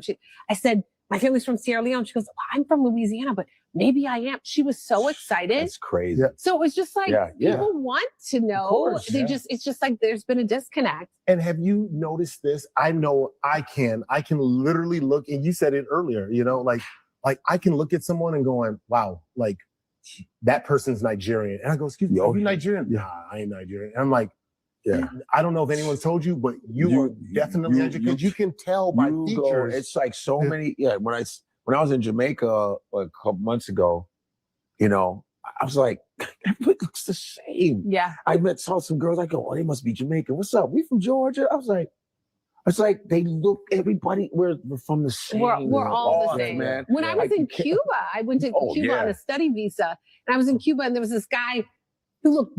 I had just come from Sierra Leone. I looked at him. I'm like, it looks like they brought you from Sierra Leone here, and you're speaking Spanish. It was just like it was the incredible. same. We're everywhere. And you know, they're Southwestern Nigerians. Cubans are. Yeah. They come straight from Southwest Nigeria, Yoruba, because they got Santeria, which is the Orishas, which is Chengo, Elegua. Those are the Yoruba gods. Yeah. They are straight from Nigeria. Because you talk to old Cuban, like elderly Cuban, when I would talk to them in New York, I say, "Hey, ¿qué país?" They say, Cuba, Havana. And I say, Nigeria. Nigeria, mi abuela. Mi madre es Nigeria. Nigeria, la historia de Cuba es Africa. Oh, yeah, they break it down. The history of the family. Because so you think I knew some because they Spanish, listen did to you? rumba. Because rumba is like literally the root of salsa, but it sounds exactly like Nigerian juju. Oh, sounds exactly like it. It's funny. I for years I danced in a professional salsa company, urban Latin theater dance company. Cool. So when we were in Cuba with the drums, I was just so at home. African.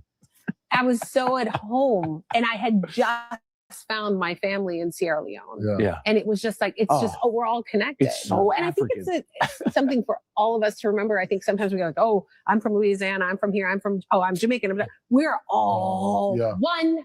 54. We're all one. Everybody got a drum circle. Everybody got a damn drum circle and eating rice with meat on it. I'm tired of it. And then you see a fried banana. Can we all just shut up? Why are you eating a fried banana though? Everywhere. Ooh. We don't eat fried bananas. We sure don't. And when she was talking about the Cubans, yeah, because those who came from Africa, went to Caribbean, Brazil, South America. That's them. We don't practice Santeria. It's Baptist or Pentecostal or Catholic. We don't do that.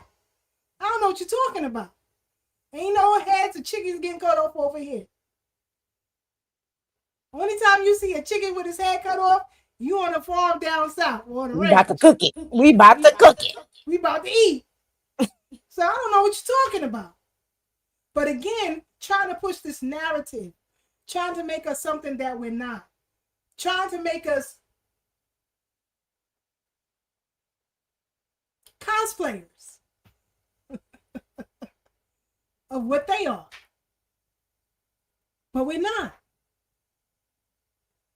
Your thoughts? Oh, I can't wait. I'm because I just seen a documentary. but also too, speaking of a documentary, then I'm gonna let y'all have it. There's a documentary on PBS. It's called, I think you about to say what I'm about to say. 1890s Wilmington something. American Coup. I've seen that one too, though. All right. So those who were fair skinned, like Miss Girl over here,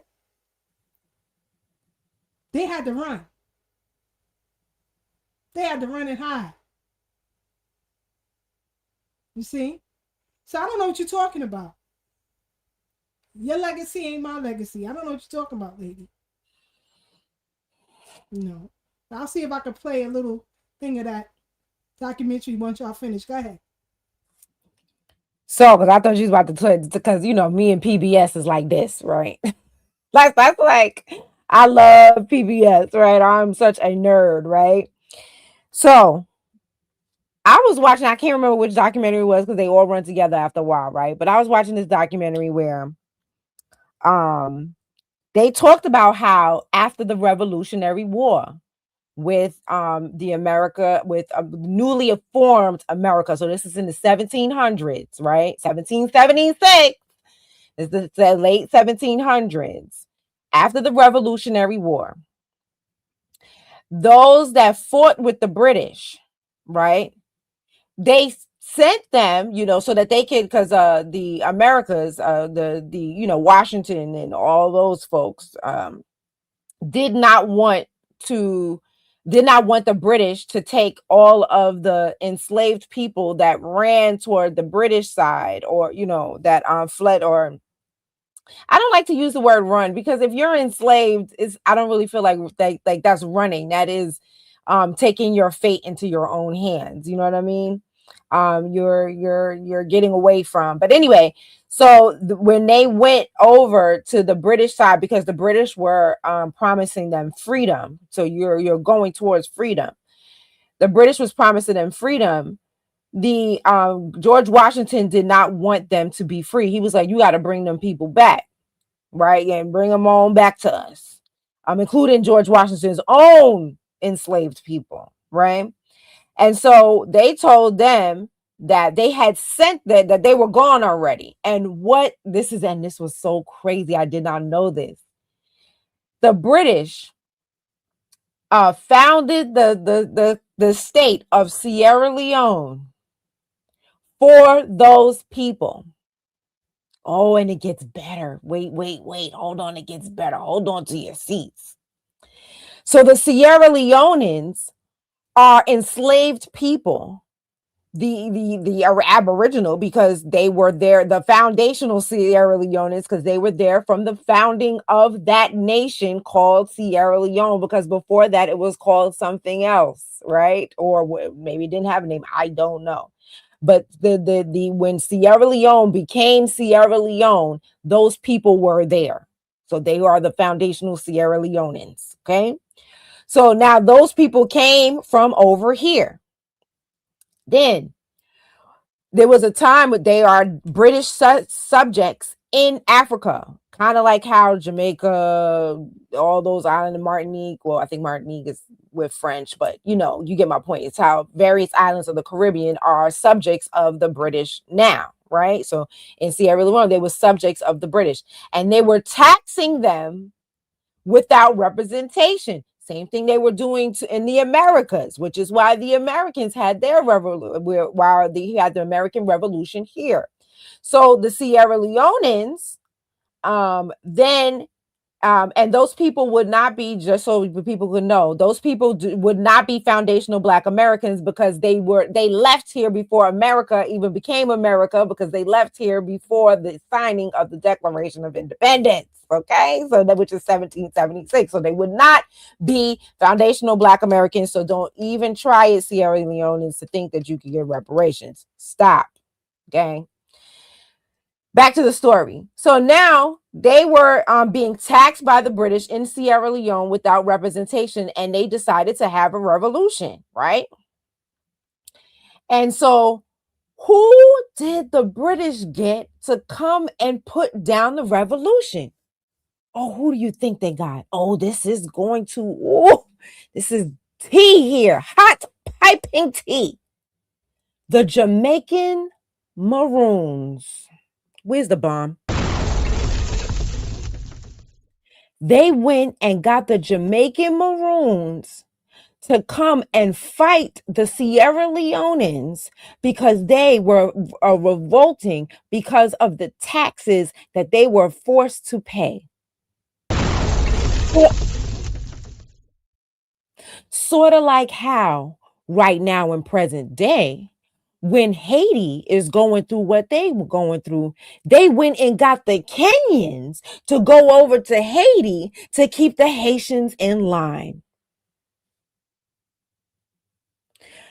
It is so funny how history repeats itself. They say history. How does that phrase go? It's not all the same, but it sure do rhyme. And so it is so interesting to me when she's sitting there talking about Sierra Leoneans look like the people that are here, maybe because their descendants are of the Aboriginal people that were here before the founding of America. So again, you keep trying to tie us to Africa, but the bloodline keeps coming back to this land. Where is the motherland? because Albert Perry's DNA is older than the DNA on the entire huge continent with 54 countries of Africa. His bloodline is older. Where is the motherland? You know, it's coming out that, you know, towns that we got here were named here first before they were named over there. Like Cairo and, you know, I can't think of anything right now. I can't think of any more right at the top of my head. Okay, bear with me. I told y'all I got a headache, a real bad one. Where is the motherland? Which came first, the chicken or the egg? Because they keep telling us that we, as the eggs, came from the chicken over there, but was the chicken here?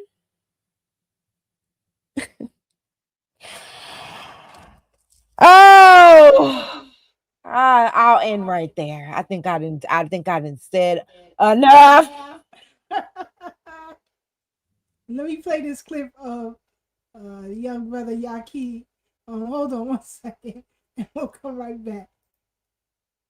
They call African ancestry, and guess what you got too? Indigenous native ancestry. Why is there two different blood tests? So I even think it's something going on with that, on what they're doing with these DNA tests that's automatically bringing us back to Africa. There was a test done where this dude, it was a white man. He said that he had a suspicion about them lying with the DNA test, and he sent the saliva of his lizard to ancestral.com. Did you know his lizard came back 34% Nigerian? I'm just saying. So man, all this propaganda, man. And look, I don't care if they mad at me or not. All I'm saying is research what I'm saying. I know it sounds taboo, but what happened if the biggest conspiracy in the history of lies happened? And that is that we are indigenous from America. We come from America. We don't come from Africa. But in order for them to take the precious treasures of America, which we have oil, we have gold, we have copper, we have all of that here. They act like all this is in Africa. All this is here too. What happened if it was to drive us out, connect us back to Africa, for we want to go back home, and while we're going back to so-called home, we're leaving our home and they taking over our land? I'm just saying, when you really think about it, then look, what happened if the maps is flipped? Because from my understanding of my studies, Lebanon, Illinois was called Lebanon before there was a Lebanon over there. What about Israel? Here. What about Judah? What you would call Utah? This is here. You start getting into these old names. There's a city out here called Morocco. These are different cities. And what about Memphis? Where's Memphis at? Memphis, Tennessee, that has one of the oldest pyramids here. It's a pyramid in Memphis right now. They didn't put glass over. That's a real pyramid. But then you have a Memphis over there in where? Egypt. What about Cairo? Cairo, Illinois. That's here in the Americas. So we have these different cities and these different states named after stuff that's in Africa. But when you do deep research and study, these was named that here before it was named that there. I'm saying we got to talk about. Then you got stuff like Milwaukee. That's an Indian tribe name. You know what I'm saying? Chattanooga, Tennessee. Chatter. That's an Indian name. So you start going, and then you got different sections in, because Missouri and Illinois is one of your most oldest places in the world. Where I'm from, one of your most oldest places. You got Chickasaw Street, you got Cherokee Street, and then you start seeing there's different museums around there. They got all of our stuff in it. They got other people's faces on it. They have did this to the whole world, where they go around where ancient ancestral black people come from. They will change the faces to them, and then they'll take our history. So my belief, my research, my study shows that we are in the oldest parts of the world, which is ancient America. We are not from Africa. I do believe that all people of melanin descent do have some type of ancestral and DNA connection, but we are not all the same people, and we don't all keep or hold the same traditions. And I believe a lot of islanders, like such as yourself, actually come from the lower Americas, and it actually was a ship's trade there. where a lot of y'all went from the South America to the islands, but it didn't happen the other way where we all came by millions on this big ass boat, stacked on each other like sardines, came over from Africa, from a port called Yehuda, all the way over into the Americas. And I haven't found any evidence that truly suggests that. Now, can you tamper with evidence and make things look like something? Yes, that's why we all think we're from Africa when we not. Brother Divine? I want to go back real quick because I looked up some things and I want to make sure. Oh, I'm hearing the echo. Let me mute out and come back. Let me see. Oh, there it goes. It's going. I don't know what that is. Okay, got you. So real quick, because I didn't want to leave this unattended. 1 in 4 women. You gotta go downstairs because he's listening and I'll get the echo. But go ahead. Oh, okay, got you. 1 in 4 women in Ghana are victims of domestic violence and sexual assault. 1 in 4. There's 17 million Ghanaian women. That's 4,250,000 women in Ghana alone that are victims of domestic violence and sexual assault. 1 out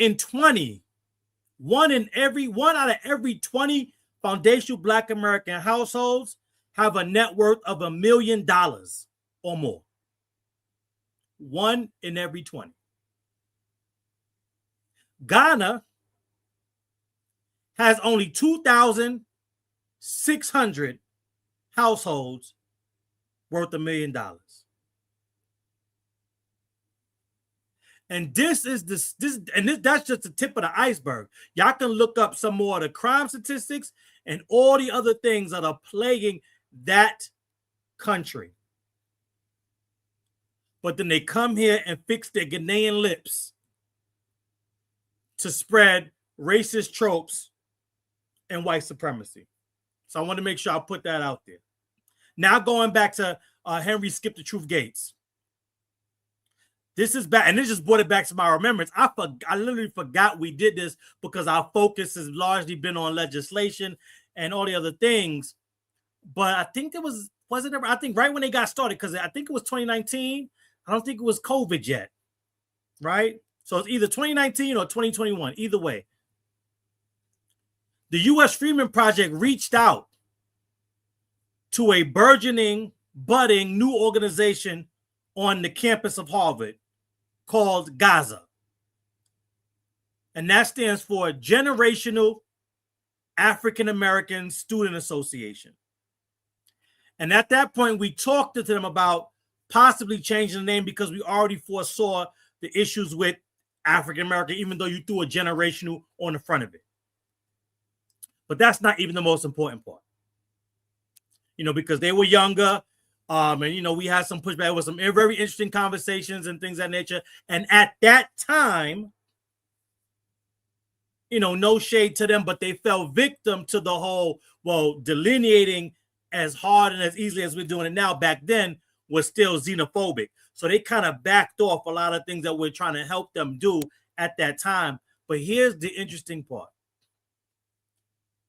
When they were setting up Gaza for all the reasons that a Gaza is necessary and delineation is now what it is today in 2026, all new student organizations require a faculty member to sign off on them. They need a faculty member to co-sign it for it to become an actual entity. And they went to Skip the Truth Gates to start this lineage-based student organization on the campus of Harvard. And he turned them down and told them it was divisive. It wasn't until it started to become exposed, and I think there was an article that I can't remember who did it, but it was an article that highlighted what that video that you played showed, that the Black students at Harvard were really Afro immigrants. And when that started to bubble up and that became a reality, then and only then did he turn around and then help them start that chapter of Gaza at Harvard. And so these are the people that are supposed to be pro-black, meaning pro-black America, right? They're the ones that's supposed to be fighting for this. You're at Harvard on the legacy that foundational Black Americans helped build there, but you turned down these students to start that organization, and only due to outside pressure did you then turn around and co-sign it for them to become an organization at Harvard. So that's two. And shout out to guys I think is still active, but the members that we met with at this time have already graduated and gone on to do other things. And lastly, I want to come right down to present to where the 154. And here is not the issue, but the quagmire that especially continental African immigrants find themselves in. We talked about it earlier. They don't have a podcast unless they talk about us. That's it. Nobody tunes in until they start doing these false equivalents and bringing us into the conversation. So it's 100%, even if somebody's not paying them, which I think they are, to continue this psyop against Foundation Black Americans, even if they're not, it's the only way to get paid by bringing us up. Because nobody gives a damn about any of those 54 countries that they're trying to claim and make one. And Sister Breuck, you know, I watched that same documentary, so she beat me to the punch on that. But that is something that needs to be known. Liberia was the brainchild of the American white supremacists, and Sierra Leone was the brainchild of the European white supremacists. Full stop. That's how you get those two countries. So again, when Sister Breuck says the motherland, how do you have two countries on the continent of Africa whose foundational people groups are people groups from other continents? Like that's not you. You didn't start those countries. And this is like when you start to really break down this history and what happens. And this is why, and you touched on it too, Sister Kiesha. Yes, those Cubans look like you. Yes, there's other Caribbean countries around the world that look like you and you look like them. Why? Because by 1850, the overwhelming majority of foundational Black Americans' enslaved ancestors were already multi-generational foundational Black Americans. In comparison to the Caribbean and Latin America, where in 1850, you still had continental Africans being sold directly from the continent by other African tribes to the Caribbean and Latin America. So in 1850, actual Africans were still being brought in to those countries. Whereas we know as early as the 1700s, you had Negro, mulatto, and Indian slaves commingling. And then as my sister Kiesha says, as per the Pan-African Schomburg, only 388,000 captured and sold continental Africans made their ways to the United States of American shores. The math is no longer mathing when you actually do math, whether it's the math we learn or, like Sister Breuck said, that new Common Core shit. No matter how you break it down, those numbers do not add up to the propaganda and narrative that the Pan-Africans have been pushing this entire time. And it's falling apart in real time. The more we learn, research, and do our genealogies. And that's what's making this movement so powerful. But that's also why they do the Pan-African sleight of hand. You bring up all the similarities between you and the Caribbean, and then you sneak in, oh, see, that's why we're all the same foundation Black Americans too. You didn't make no direct comparisons or correlations between your culture and our culture. You did it with the people that you had direct continental Africans coming in later in history than here, and in larger numbers than here, but then you throw us all into the same diaspora talking about, oh yeah, and then you got a fried banana, except, we don't eat that. Why? Because we ain't you. And you ain't us. And your food ain't our food. And your culture ain't our culture. And that drum don't mean a damn. And that's the flimsy connection that they have to make, because without that connection, and it's going to hurt a lot of people in Africa's diaspora's feelings, and I don't give a damn. Because even connecting your history to the Caribbean's history ain't enough to get you no views. Because truth be told, as mighty as Jamaicans try to make themselves appear to be, nobody don't really give a damn about y'all history either. And that's just the bottom line. And it ain't because Stone Cold says so. It's because Foundation Black Americans says so. Not Stone Cold. Not Stone Cold, Steve Austin. But their arguments continue to fall apart. Can I add something real quick before we move on? Go ahead. When that the I forgot the foundational Black American who was talking about this being the motherland, and how the towns were named here first and then named in Africa. Yeah, go ahead. Him, yes, that gentleman. When he was talking about them, that it's a plot for them to move off our land. Remember that I said that in the beginning of the show, right? But I also want to point out is, and this is with love to my Caribbean family, right? Do y'all understand that's what they're doing to you right now? Your islands are beautiful. You have, beautiful blue water. Some of your lands could be fertile if they're not fertile. You know what I'm saying? It could be so many things. Some of y'all are built on volcanoes.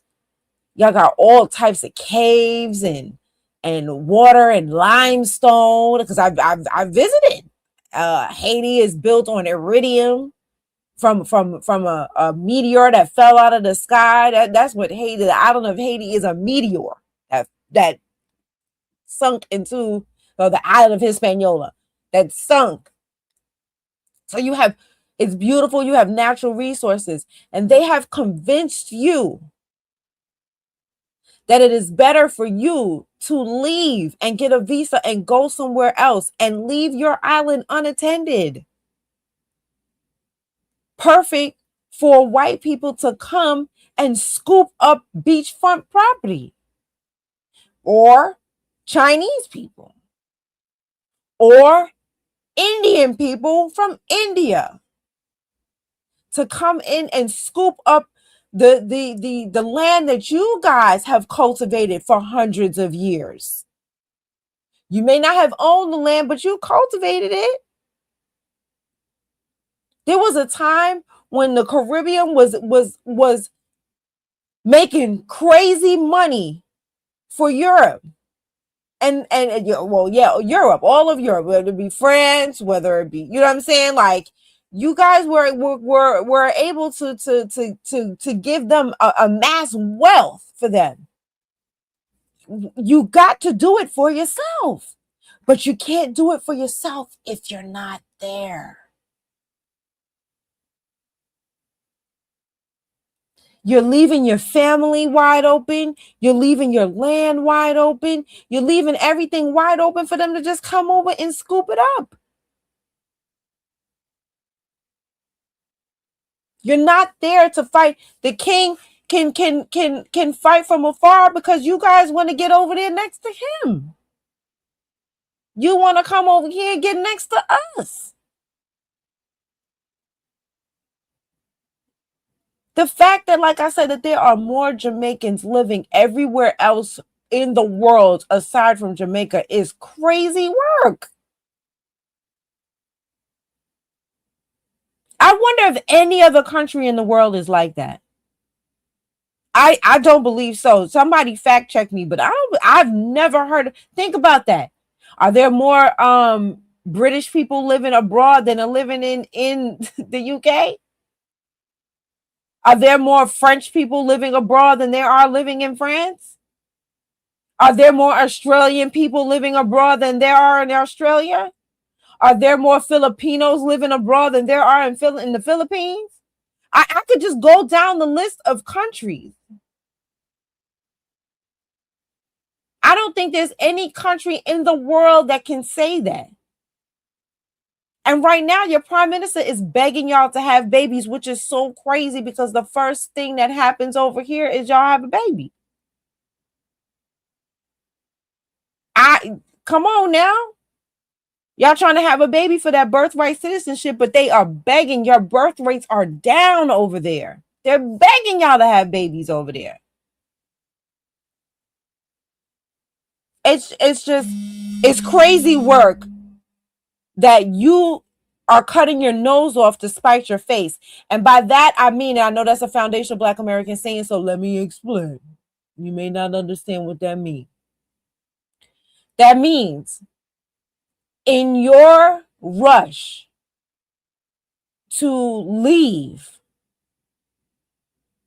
you're subjecting your home countries to be ravaged, raped, and pillaged by the very same people you tell us that you hate. When y'all tell us we the only ones that we not the only ones that have been through slavery, hell if I can tell. Because y'all just want to get over here next to them.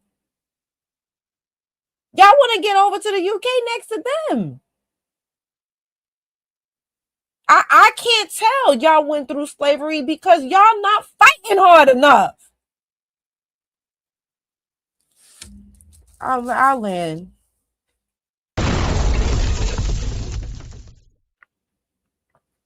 Man, those shepherds. Somebody said they gaslight us with the Babylon of fall. Right, but you living in Babylon and you moved to Babylon. Facts. And don't want to leave it. Crazy. Hypocritical. But I got to play this again. And I promise, next week, we're going to deal with Chester Arthur because I want to show the connection between him, David Ruggles, and Louis Napoleon. Louis Napoleon was David Ruggles' right-hand man. But we want to tie it all together. We're going to tie it all together. I love David Ruggles. Oh, yeah.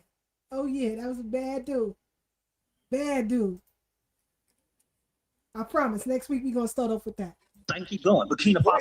I can keep Go going. ahead. We listening. Go ahead. Keep going. Niger, Mali. I can keep going. Sierra Leone. It's like Cape de Verde. There's plenty of countries that's begging us to come back home, bro. So that's what I mean. They hate. All right, so let me respond to you. Do you know that those countries don't allow you to even go over there unless you make a certain amount of money?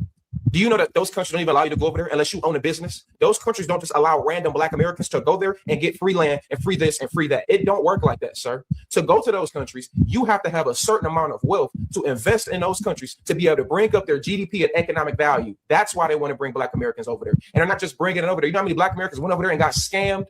You know how fucking corrupt those countries are, which is why those countries are in shambles. Black Americans, let me finish my point.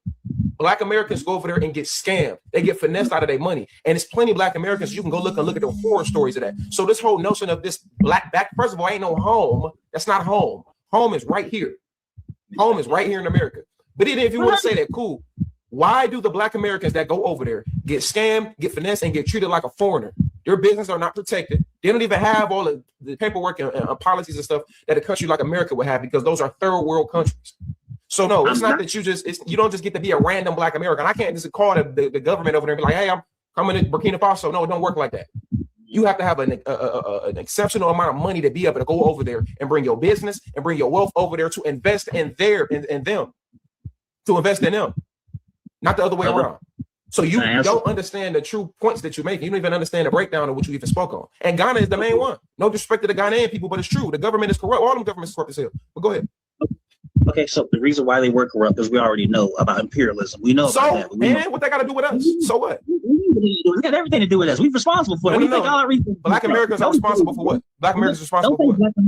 Listen, don't call yourself American and then try to use separate. Black Americans are responsible for what?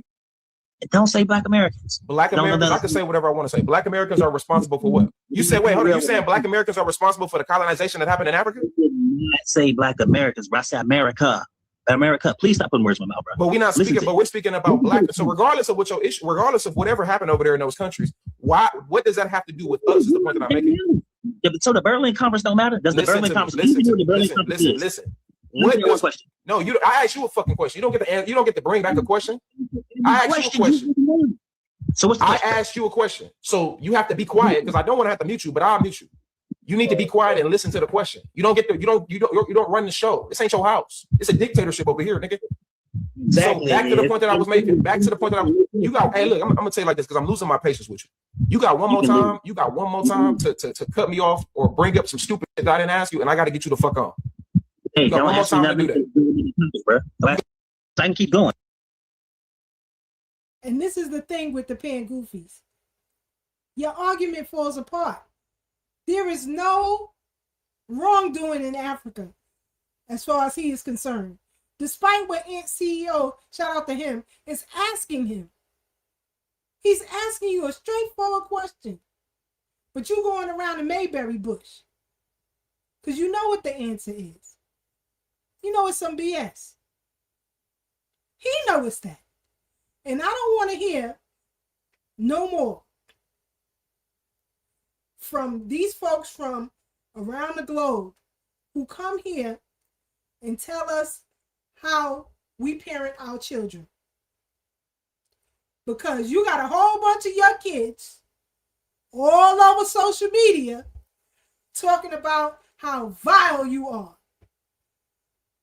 Now, let's say you go over to Sierra Leone or Mali or, I don't know, Cape Verde, wherever, and go live.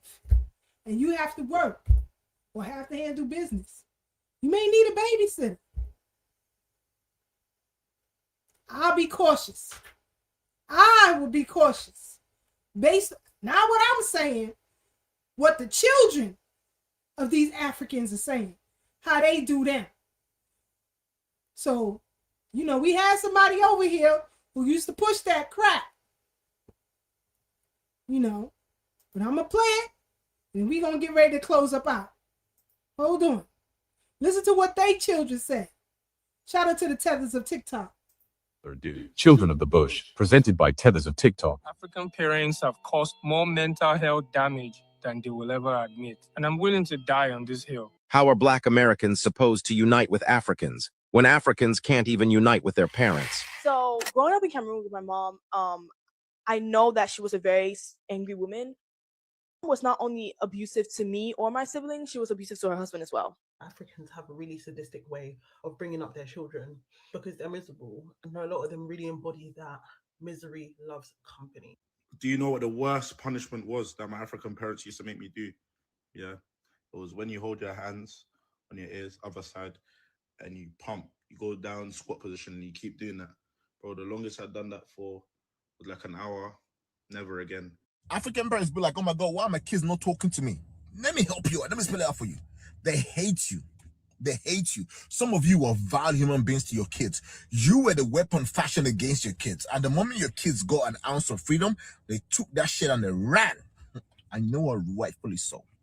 Because the way you treated, the way you guys treated your kids, diabolical. Putting chili or ginger inside your daughter or son's private part just because he did not listen to one of your instructions. It's kind of tapped, I'm not going to lie. Some of us need to talk about the sort of abuse they've experienced as a child. Because, bro, when I hear some of the stories that my niggas tell me, I can't lie, that's when that deep as a community, we actually need to sit down and think, yo, our parents are actually very, very much tapped. I don't know if you've noticed, but the children born in 99 till 2003 or 5, they leave the house very, very quick. Most of them don't even speak to their parents anymore. They've cut them off because of all the emotional abuse they've experienced. I feel like it's such a common trope for African daughters. It doesn't matter if you're like the oldest or youngest, to have like really, really strained relationships with their mothers. It sucks, and I'm unfortunately a product of one of those. So for the longest time, like, I don't know, especially during my preteen and teenage years, I harbored like this deep hatred for my mother. Like, you couldn't tell me shit about her. I did not like that lady. Africa has an orphan crisis, and I'm wondering when foreign-born Africans will realize bad parenting might be part of the culture at this point. Thousands are petitioning to stop 100 orphans from a planned mass wedding in Nigeria. The mass wedding will take place on May the 24th and has sparked international condemnation from human rights activists who worry that some of the girls may be younger than 18 or are being forced to marry for social security and financial gain. The wedding is being organized by Abdul Malik Sarkindaji, who said that the girls are orphans whose parents were killed in attacks by kidnapping gangs that roam northern Nigeria. Sarkindaji also stated that he'd be paying the grooms for marrying the brides as a dowry. The Imams Forum of Niger has said that the marriage ceremony should go ahead, arguing that the girls are all of legal age. But Nigeria's Women's Affairs Minister, Uju Kennedy Ohanenye, announced that she's seeking a court order to stop the ceremony. This has angered the Imams Forum, with the secretary demanding that she withdraw her statement. Human rights activists in Nigeria have now launched a petition to stop the ceremony, which currently has around 12,000 signatures. Children would be dead, but we keep on opening the doors, knowing that maybe someone will come to our rescue, like peace, philanthropy. So we spent the next 6 months working tirelessly by rebuilding 12 new homes with an ongoing supply of fresh food, as well as a brand new The highest rate of paternity, yes, in the world. Yes, it is Nigeria and Jamaica. This year, Nigeria will be number 1. Next year, it will be Jamaica. But Nigeria is very underreported. Do you know over 78% of firstborns that are taken for paternity tests do not belong to the husband? The first child. Yes, the first child. There are some. The last one we did, all the children, not one, belong to the man. 4 children. The man is in the hospital now. He collapsed. Well, here's what I've seen growing up Nigerian. We're never allowed to be sad. Anger was disrespectful. Crying was weakness. Anxiety, that was a white people's problem. So a whole generation of us learned to bury everything. We smile at church, perform at school, hold it all together while quietly falling apart inside. Some parents were just awful people. That's the reality. Just because you're a parent, that doesn't mean you're a good person. No, some people are awful, and they'll be awful to their own offspring, their own blood. That's the reality. That's why a lot of kids, African kids, go no contact with their parents, because their parents were evil people, were diabolical people. First heartbreak when it came down to my mother was the time that she beat me in front of everybody. Somebody caught me and the guy that was trying to R-word me, mom beat me in front of the whole entire quarter. My mom is a beater. She can beat somebody.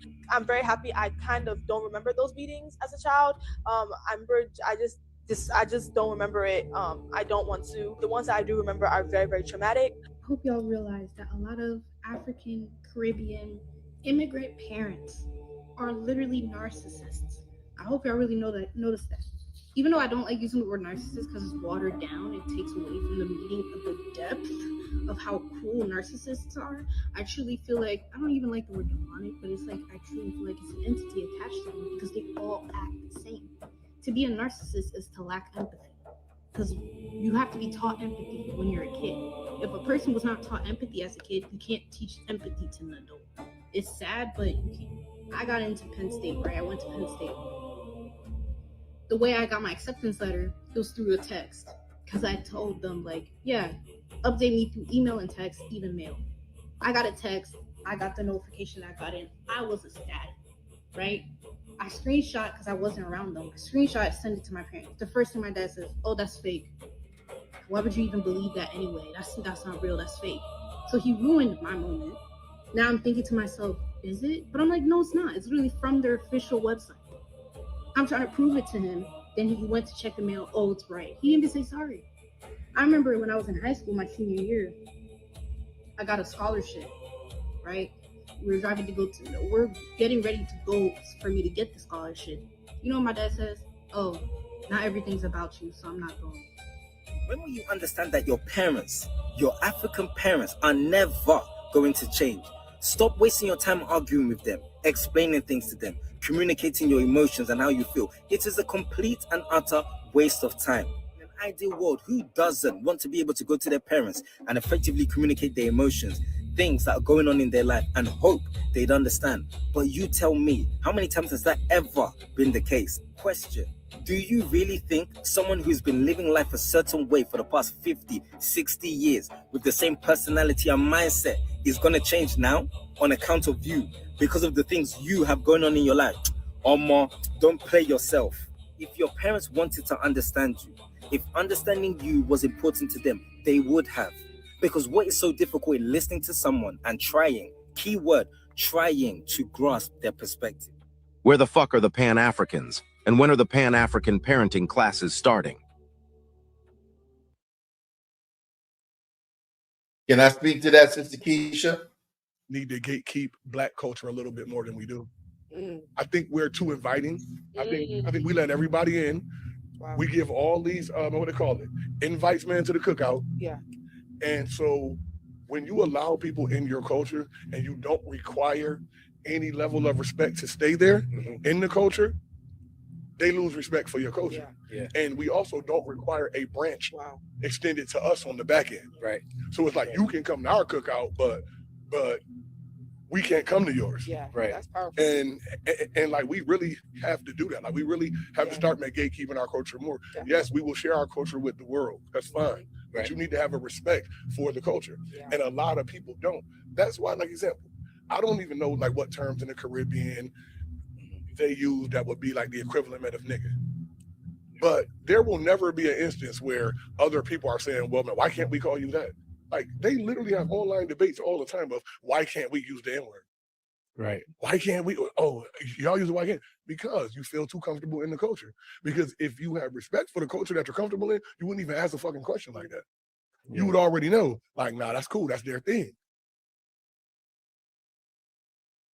Go ahead, Black.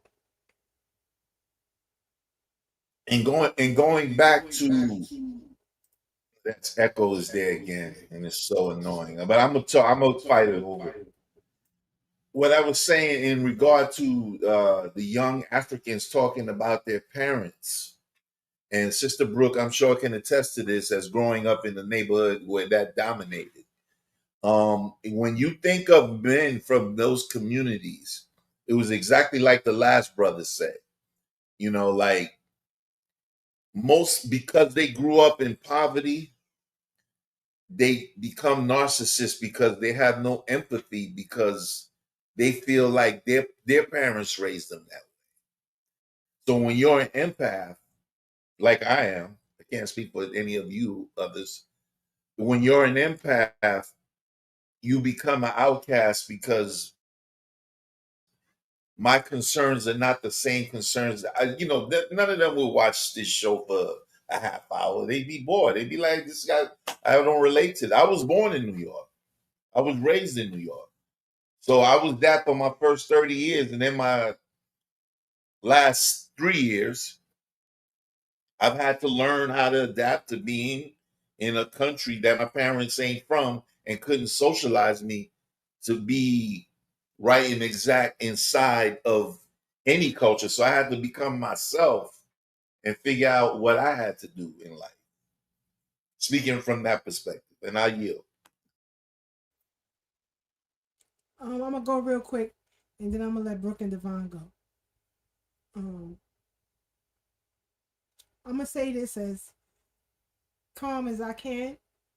With that, these people are full of shit. They full of it because their children. We're not saying it. Their children are saying how they are. But you'll come here and tell us we don't know how to parent our children. But I bet you, whether it's 8 o'clock in the morning, 9 o'clock at night, 4 o'clock the next morning, if I call my child, she's going to answer that phone. And when she hang up that phone, Mommy, I love you. So I don't know what the BS is over here. I'm not with it. And you know, it's a good thing. They didn't want their children and stuff around us. That's a good thing. We got to count our blessings.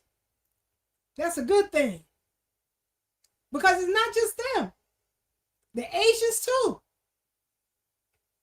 The Asians too. Then go down the rabbit hole of TikTok and put in abusive Asian parents. I saw one father throw his daughter into a TV because she didn't stand properly. So he picked her up and threw her into a TV. Then when the mother tried to get involved, he beat the crap out of her. I think I played it on here a few episodes back. So them too. Good. We don't want to be around here. Because if you had hit one of mine, listen, it'd be a whole different ball game. How you pour ginger down your son's wheelie hole? But it's these type of people who are working in these old folks' homes, who are working in these NICUs with these babies, who are working in these child care centers, having the children fight each other while they stand back and record it. This is the type of stuff that's going on. So like I always say, Black, and you know, today is July 23rd, 2026. No more excuses. So as people want to take their families and move abroad, this is what you got to deal with too. There were videos where a mother came home and her daughter telling her that the man next door keeps following her, keeps trying to get her to come in the house with her.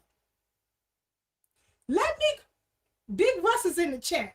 Let me call him and tell him that somebody is following Aaliyah and trying to pull her into a... And my daughter Green, it's going to be a problem. There's going to be a lot of song singing and flower bringing. See what I'm talking about? We different. We are different people. And I'm not saying there aren't FBA parents who aren't abusive to their children. We all know that. But it is not a culture. It is not something that is accepted. Because no family member of mine going to abuse their child, and I'm going to sit back and let it happen. Cousin, aunt, whoever, they getting beat up. They getting beat up. So I don't, we're not the same.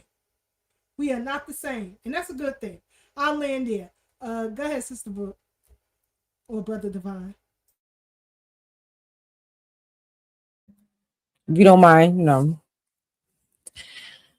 Woo! One, I forgot this one point from earlier when he was talking about everybody beats drums. Yeah, everybody beats drums, but we made the drum set. Yeah, and I got that from Dewan B. So shout out to Dewan B. We made the drum set. So y'all drums, and now all of y'all use our drums, the ones that we made. You can't have a band without the Black American invention of the drum set. Oh, the ginger on the private parts. Oh, do you know that not only do they put ginger on the private parts in the front, they also give you an enema in the back. And with ginger and I was about to say, you took the words right out of my mouth. Cayenne pepper. I used to hear that. And this is a punishment.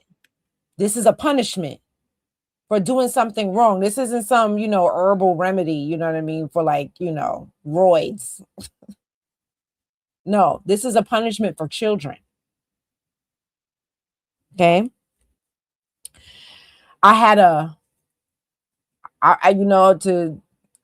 teacher. I told you I went to a private school, right? A private Christian school. And in that school, the teachers were allowed to spank the children, right? Most of the time it was like a ruler in the hand, or a ruler on the back of the hand, even a ruler on your behind, right? Nothing, no big deal.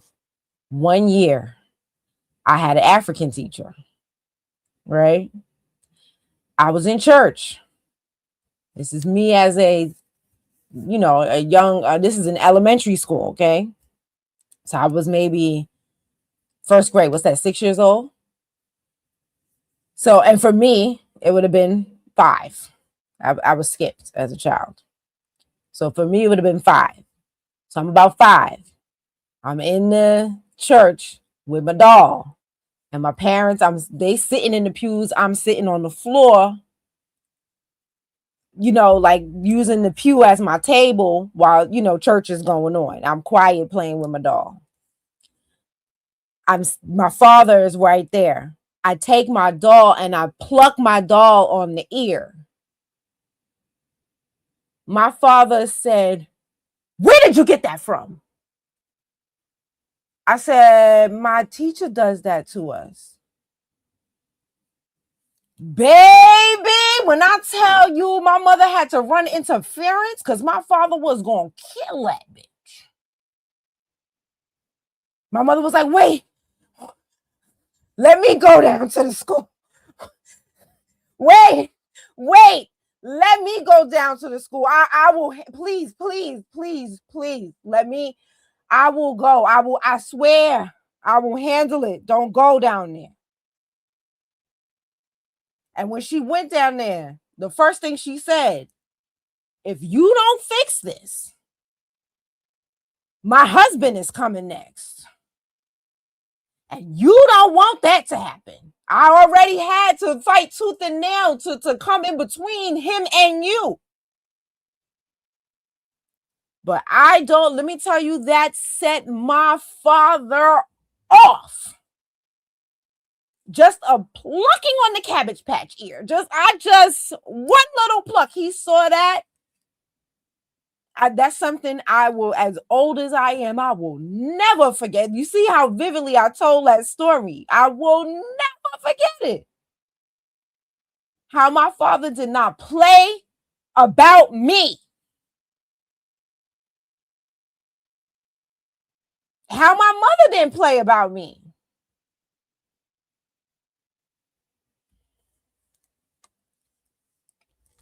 So when y'all bring these practices over here, we don't even let y'all get away with that over here. Y'all got to keep that shit over there. Because my father, my foundational Black American freedman daddy from South Carolina, would set this whole place on fire.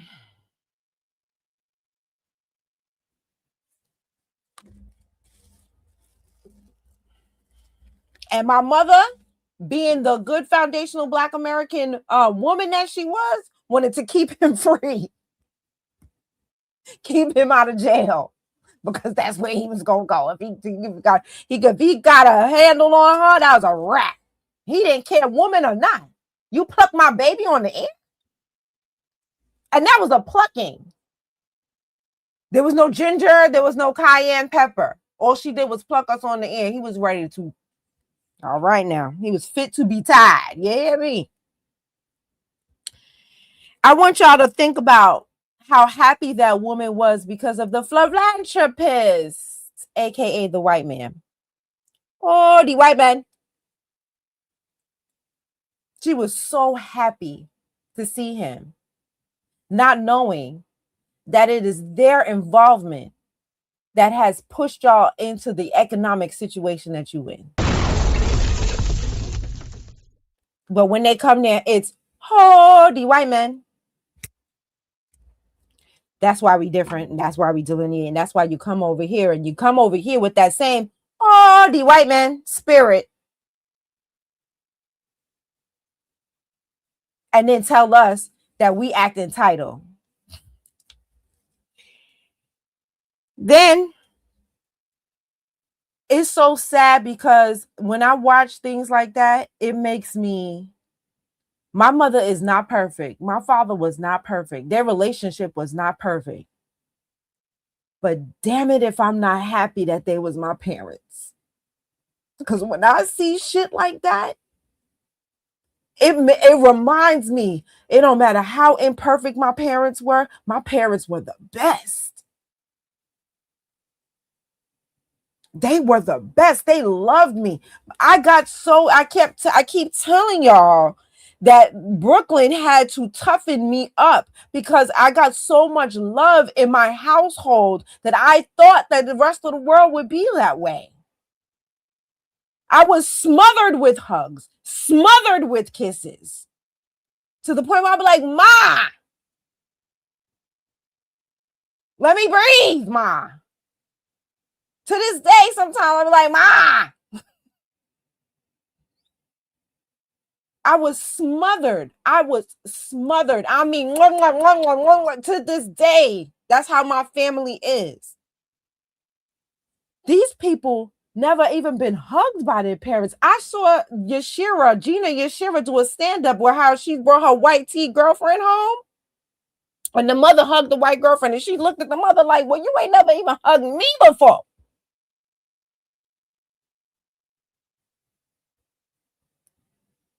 So not only are you doing all these things, you don't even hug and kiss your children. You don't hold them. The first time I got my cycle, my mother crawled up in the bed with me because I was crying and she felt so bad for me because of how much pain I was in. I remember that day. She crawled up in the bed with me and held me pretty much all night because I was in pain. This is the type of mama I had. I had the type of mama I would wake up with an oily forehead because she praying in tongues with the holy oil over my bed. Waking me up early in the morning. And it makes me so thankful for that kind of love that I got because, Lord, you think everybody come from that. You know what I'm saying? You think everybody's house was like that. And it wasn't. And then y'all got the nerve to tell us that we don't know how to raise our kids and what America has done and with everything that we went through, all of the atrocities and the human I was going to say the G word. All of the strange fruiting, all of the things that happened to us that the enslavers did to us, how they abused us. That did not fall unto us. And y'all want to sit here, and my mother spanked us. Spanked, not beat, not abused. There's a difference. And then y'all want to sit here and talk about, oh, y'all shouldn't even spank y'all children. Y'all shouldn't do anything. No, you're coming from that mindset because your mother threw things at you from across the room as a toddler. It's one thing as a teenager, because, when you get to be a teenager, sometimes, you start bucking up and the parents have to tell you a thing or two. So I ain't going to talk about teenage years, but we talking about toddlers. But it should be a pow. And you getting full on thrown across the room into the TV. That's why you look at,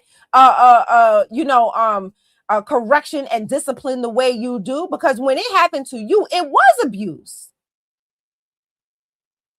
Not for me.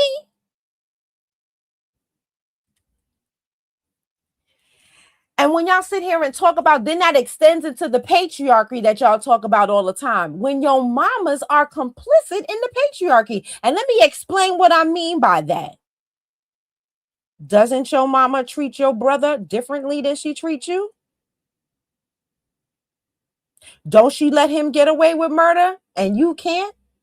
Don't she let him do whatever he want to do in the house and serve him his food? And then you got to clean up all the dishes and cook the food and wash the clothes and do this and can't go nowhere? Even right now, as you guys are adults, don't they treat your brother differently than they treat you? Can't your brother get away with anything and you can't? So as much as y'all talk about the patriarchy, what do you call it when your mama is complicit? When your mother feeds into the very same thing that you keep talking about y'all hate. And then y'all grow up and do it to y'all son. We see you. Not letting your son have any kind of consequences and not realizing that this is a new day and age. And I keep seeing this. And I used to say it when I worked in the school, that very same son is going to put his hands on you. And we seeing it more and more. Wasn't that correctional officer just happened in Queens that got unalived by her own son? You are seeing these cases happen more and more and more and more often. These single mothers who are being unalived by their sons. Because you, as much as you talk about the patriarchy, you are complicit in it. So I think y'all need a new word, and I don't know what it is, but it needs a new word since the women are involved in it.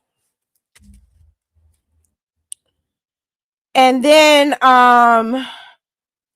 when Sister Kiesha was sitting there talking about how, you know, about the Asians and how they do the very same thing too. Did y'all read that Asian hate crime bill? I did. Did you know that one of the set-asides in that bill was for domestic violence among Asians? We had to pay for them beating each other's ass. And we said, you need a study for my reparations? And then y'all want to sit here and tell us what we don't deserve? How entitled are you that you think that you should get a stipend from the government because your father can't keep his hands off your mama?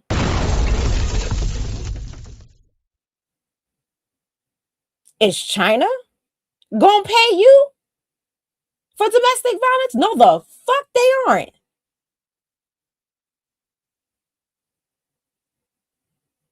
But that's what is inside that that Asian hate crime bill. And I'll lay in there. I think I done said enough. My head's starting to hurt. Don't let your head hurt, Brother Divine.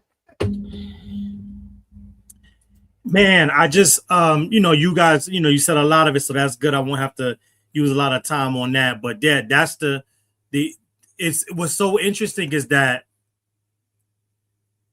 they will take our kids away for the same things and treatment that they praise these other foreign families for saying that helps them create the doctors and lawyers and you know, things that we found out now that's a scam, right? So the whole house of cards is falling apart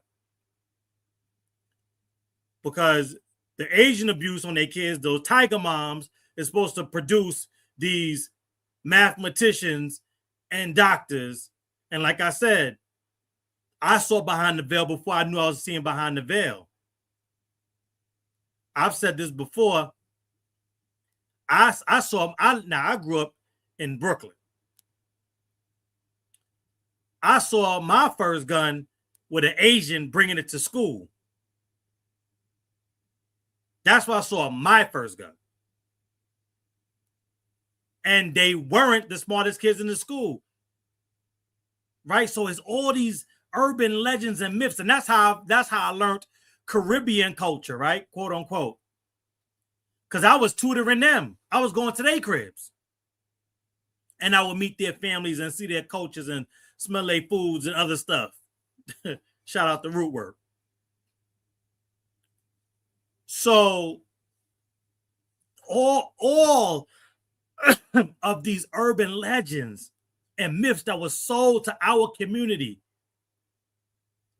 largely shopped through the religion of Pan-Africanism, all in an effort to have us denigrate and devalue our culture. Like, you know what's a cultural, a staple in foundational Black American culture? And Sister Kiesha hinted at it. We don't play about the kids, period. To the point where if a family member is on some bullshit, they're going to have a problem with me, even though that's their child. We don't let anything go. There's never been a a culture of anything goes. This ain't Plato. We don't do that. And with the only ethnic group, only community, and forgive me for being graphic, where you can't go and purchase a child to do whatever you want. I dare you to find a foundational Black American foundational Black American community and try to buy or purchase a foundational Black American child. That'll be the last request you ever make. We don't play those type of games.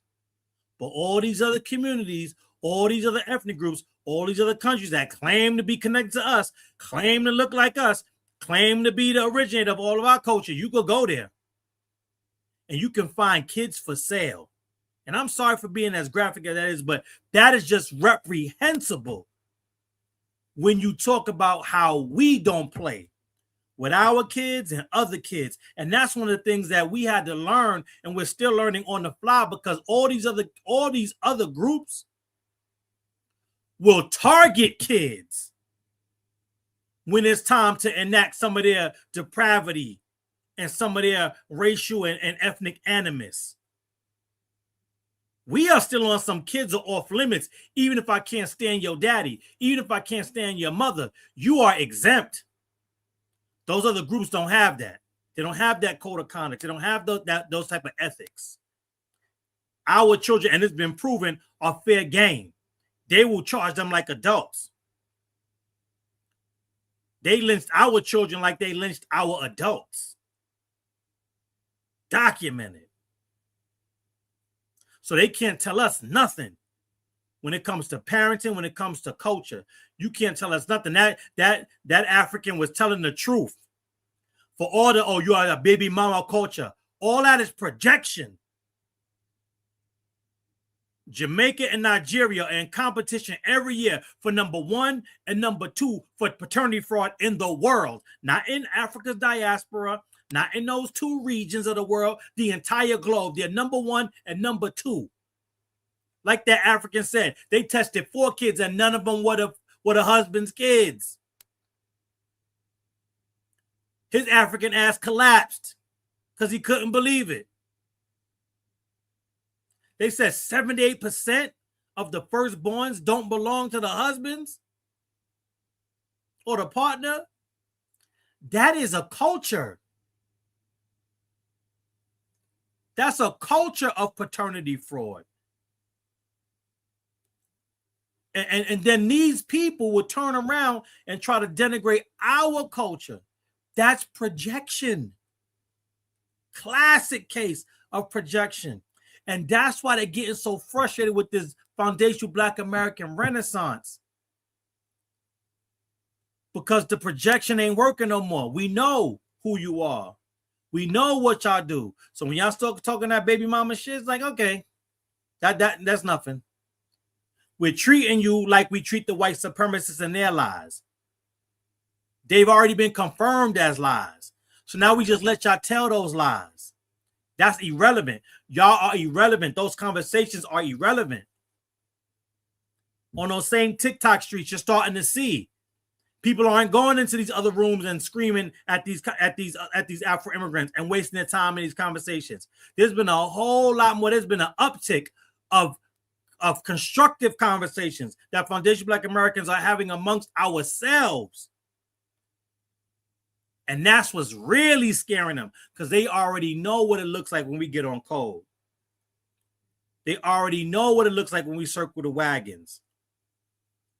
And for the first time, and as long as they can remember, they see the circle of wagons and they are on the outside of the circle. So they only like to be out there with the white supremacists when they could then run inside our circle and hide when it get hot. Now that you got to stay out there, now all of a sudden it's frantic. They don't know what to do. They're running scared. They throwing everything at the walls, trying to see what sticks to get us to get up off our square, and we're not. And that's why you see the uptick of these just this blatant anti-foundation Black American xenophobia and lies. And they just lie to lie. Like I never came across a group of people that just lie to lie like they lie. They just tell any lie. Any lie I do, because they don't know which lie to tell. None of them is being believed, so you just got to jump to the next one. And that's what we saw in that CEO clip. They just jump from lie to lie, because one of these got to work. It's like you got a whole keychain of keys. You know none of these keys open and lock, but you got to put on for the people that's waiting for you to try to open it. So you're like, all right, let me try this one. Let me try that one. All right, let me try this one again. Because you know you lying. You know you can't open it, but you got to put on. So they just be lying. They're going to try all the keys twice. It's like that scene in Friday where Smokey was counting the money and he turned it over. All right, let me count these 20s again. Oh, I got the money. Like, no,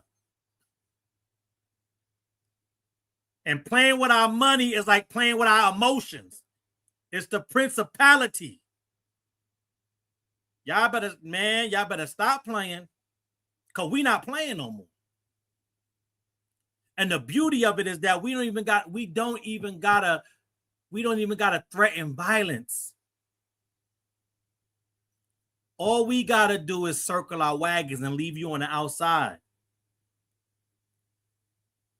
Because what you're finding out is that when we were including you in the circle, that was your hedge of protection from the real violence. You didn't realize and you took it for granted. So now we got to leave you out there in the wild where the violence does happen. And the only people that are experts at navigating those violent streets of this country is us. We faced them, looked them in the eye, and we still standing. Now, you might experience the same fate. Like you might look them in the eye and you might come out still standing. But we all getting ready to find out and see. That might happen, but it might not. And you on your own. It don't matter what a Pan-African say. It don't matter what your mama say. It don't matter what your daddy say. And on that, perfect segue to close that loop is this.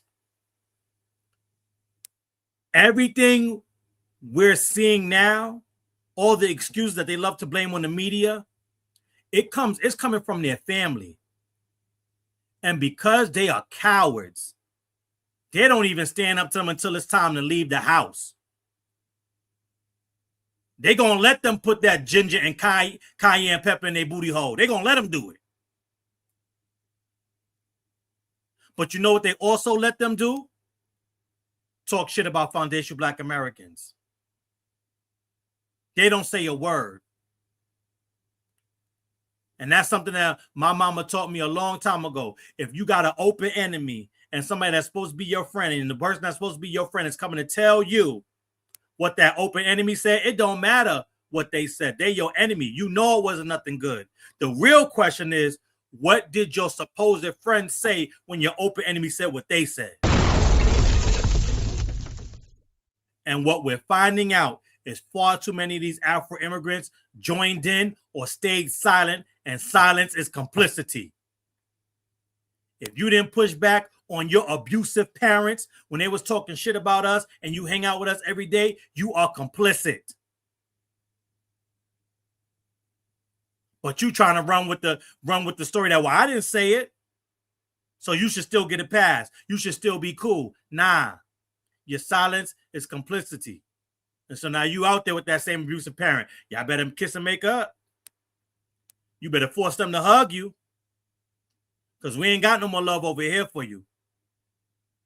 Those days are dead, and those days are gone.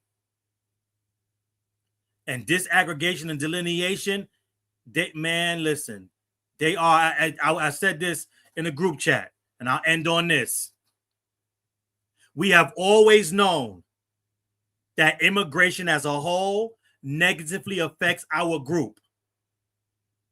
It's just that our leadership of that day saw how white supremacy was weaponizing immigration, and we said, damn it, if there's going to be immigrants coming over here one way or the other, let's fight so that it becomes Afro immigrants, because at least we have a possibility of them partnering with us.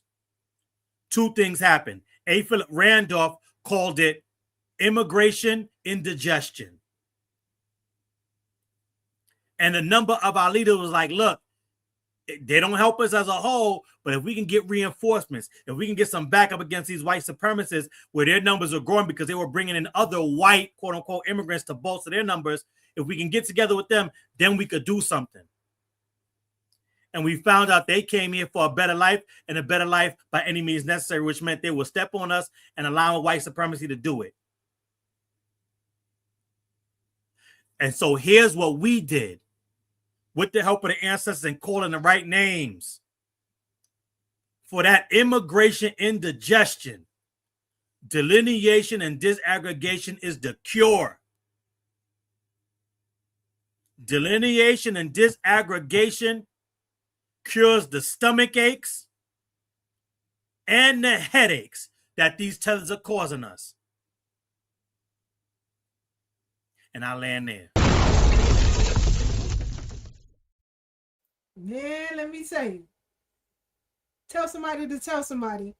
It goes on every week right here on the Brooklyn Bridge. We are the authority, and we don't play no games over here. You're going to get it how you get it. You get it is real. So I'll see y'all black again next week. Y'all stay good to each other. Stay dangerous at the same time.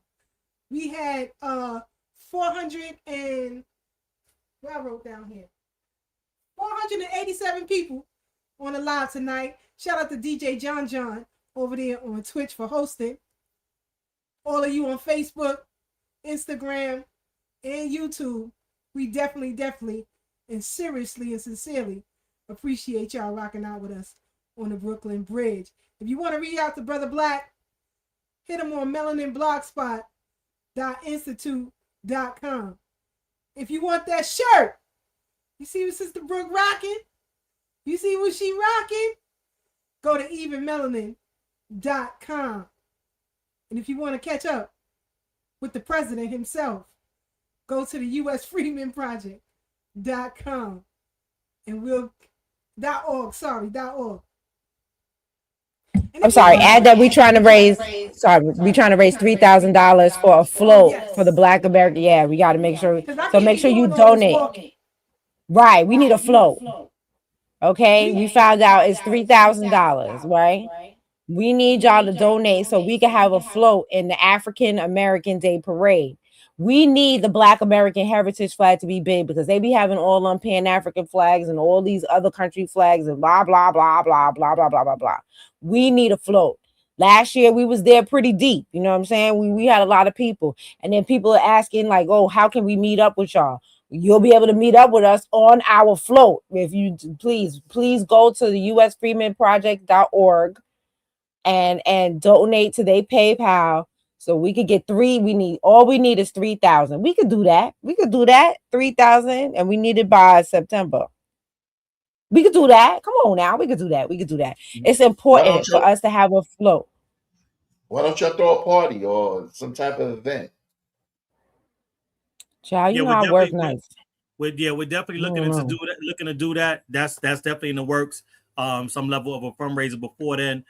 Sometime in August we have a spot. So that I'm glad you brought that up. But I would say if you donate at the US Freeman Project website, I think there's a space for you could put in there for what, right? Like the reason for the donation. So please put float, and we will work on. I know somebody was saying that in the chat. I think that's a great idea.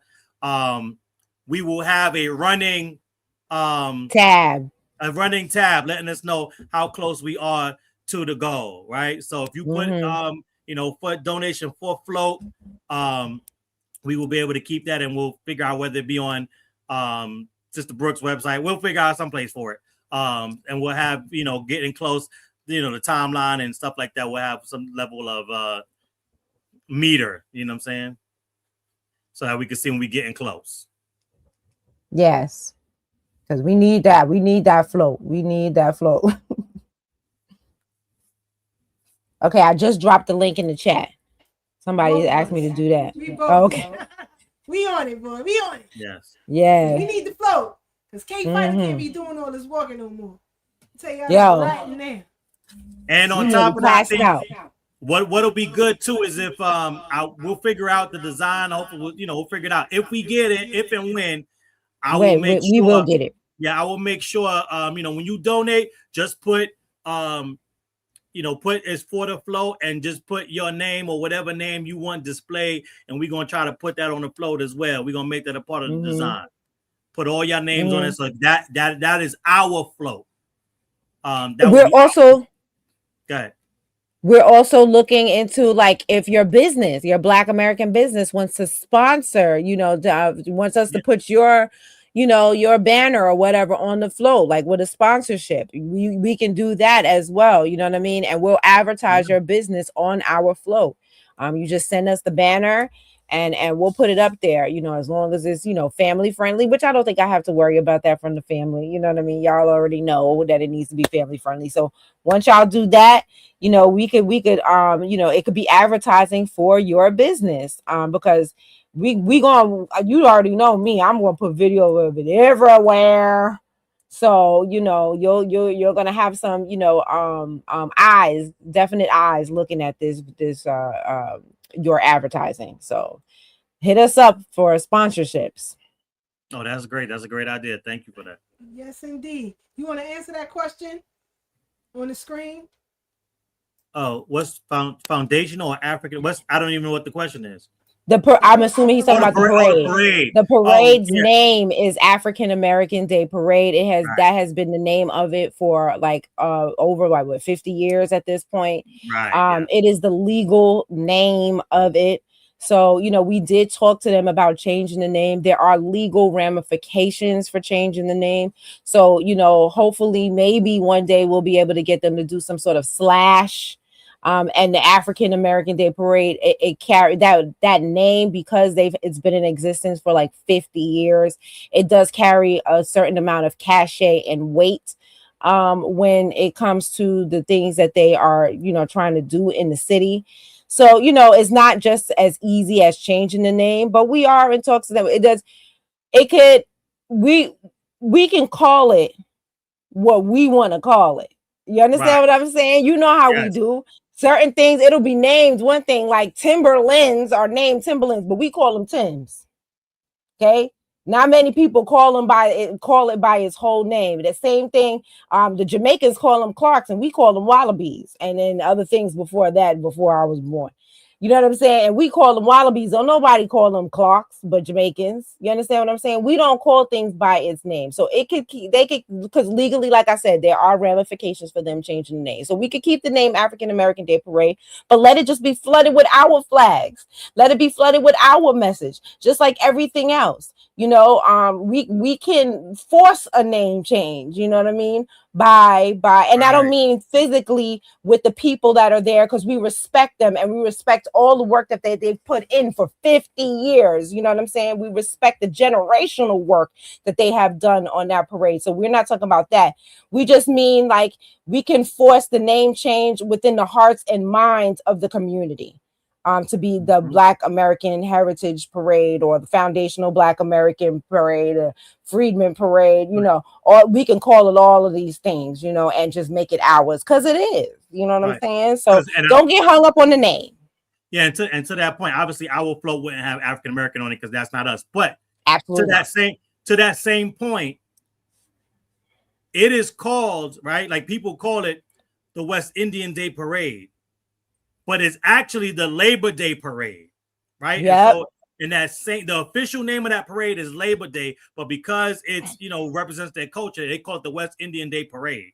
So that is kind of the thing what we're talking about. That's the concept that Sister Breuck is talking about, right? They could have the name that they have it, but we do what we need to do and we come and show out. That will just be the Foundational Black American Day Parade, and or set us up depending on what we're able to do and how the family shows up and shows out. We can also just have our own parade. You understand what I'm saying? Like, so this is the beginning stages of how we either change what's already there or create our own lane.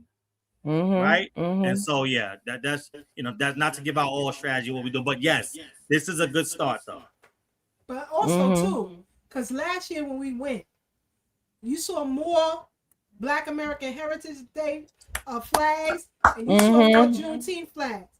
And we was walking, around the place. Yeah. People was asking us, where can I get that flag? Where can I get that flag? That's how you take over. That's how you take over. So could you imagine if it's 15, 20 of us on a float and we rocking our stuff? You got to start somewhere. So everybody who, who intends to donate, we greatly appreciate you. We're going to do what we say we're going to do with that bread. We don't play no games. This ain't no Umar thing over here. We don't do that. We're going to be out there. And on top of that, like Brooke said, if you want your business, or your organization or whatever on the side, we can make it happen. Because her platform is growing crazy. Ours is going crazy. So we going to get Divine. And yes, it's in New York. It's the only parade. Let me get close to the mic. The only parade. There are no shootings. There are no groping of women. There are no trampling of children. There are no people in the parade half naked or naked. No straggled ass. We don't do that. We are different. And like she said, it's been going on for 50 years. So we're going up to Harlem and we're going to represent thoroughly. Just like we do right here on this Brooklyn Bridge. So get in tune. More than likely, we'll probably stream live. We streamed live on OG Wisdom last year, right? Yeah. OG Wisdom, we streamed live. So you'll get to see it in full effect. Let's drown out those RBG flags. And let's come through. Let's show up and show out. Because the takeover is real. We did it last summer when these people was having a space about us without us. And we changed the whole dynamic of what they were trying to do. They were trying to disrespect our lineage. But we came and we changed the whole dynamic of what was going on. And we plan to do that with the parade. So we appreciate your donations. We appreciate you rocking out with us on the Brooklyn Bridge. Tell somebody to tell somebody. Join us next week, Thursday. And all you tethers, stop leaning on our lineage. That's right. We ain't taking it no more. We're done. Chill, you gotta chill too. I got you, brother. I got you. You would qualify because you do have a line that goes back to the enslavement in this country. If you don't, go elsewhere and appeal your claim. Stop leaning on, and that's the problem with Pan-Africanism. You all have been leaning on our legacy for so long. You don't know how to stand on your own. I don't necessarily. That is absolutely not true. Wait, hold on. I said what I said. Hold on. Everybody's.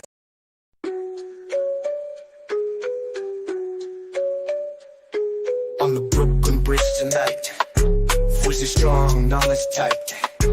Thorough black talk in the air, changing minds, changing flair.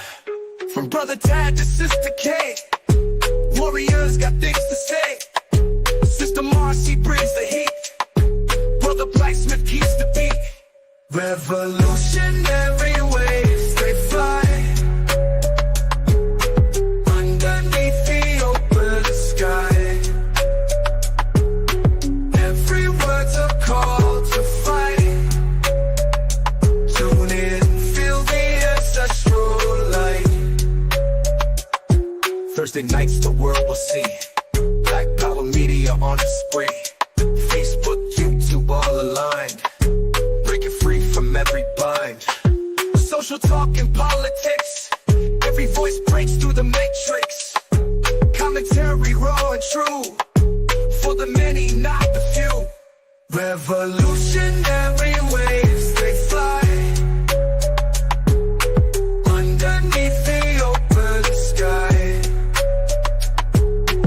Every word's a call to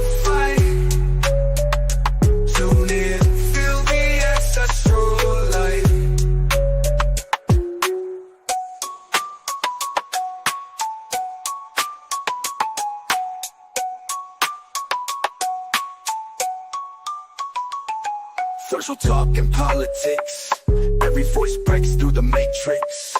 Commentary raw and true, for the many, not the few. Revolutionary waves, they fly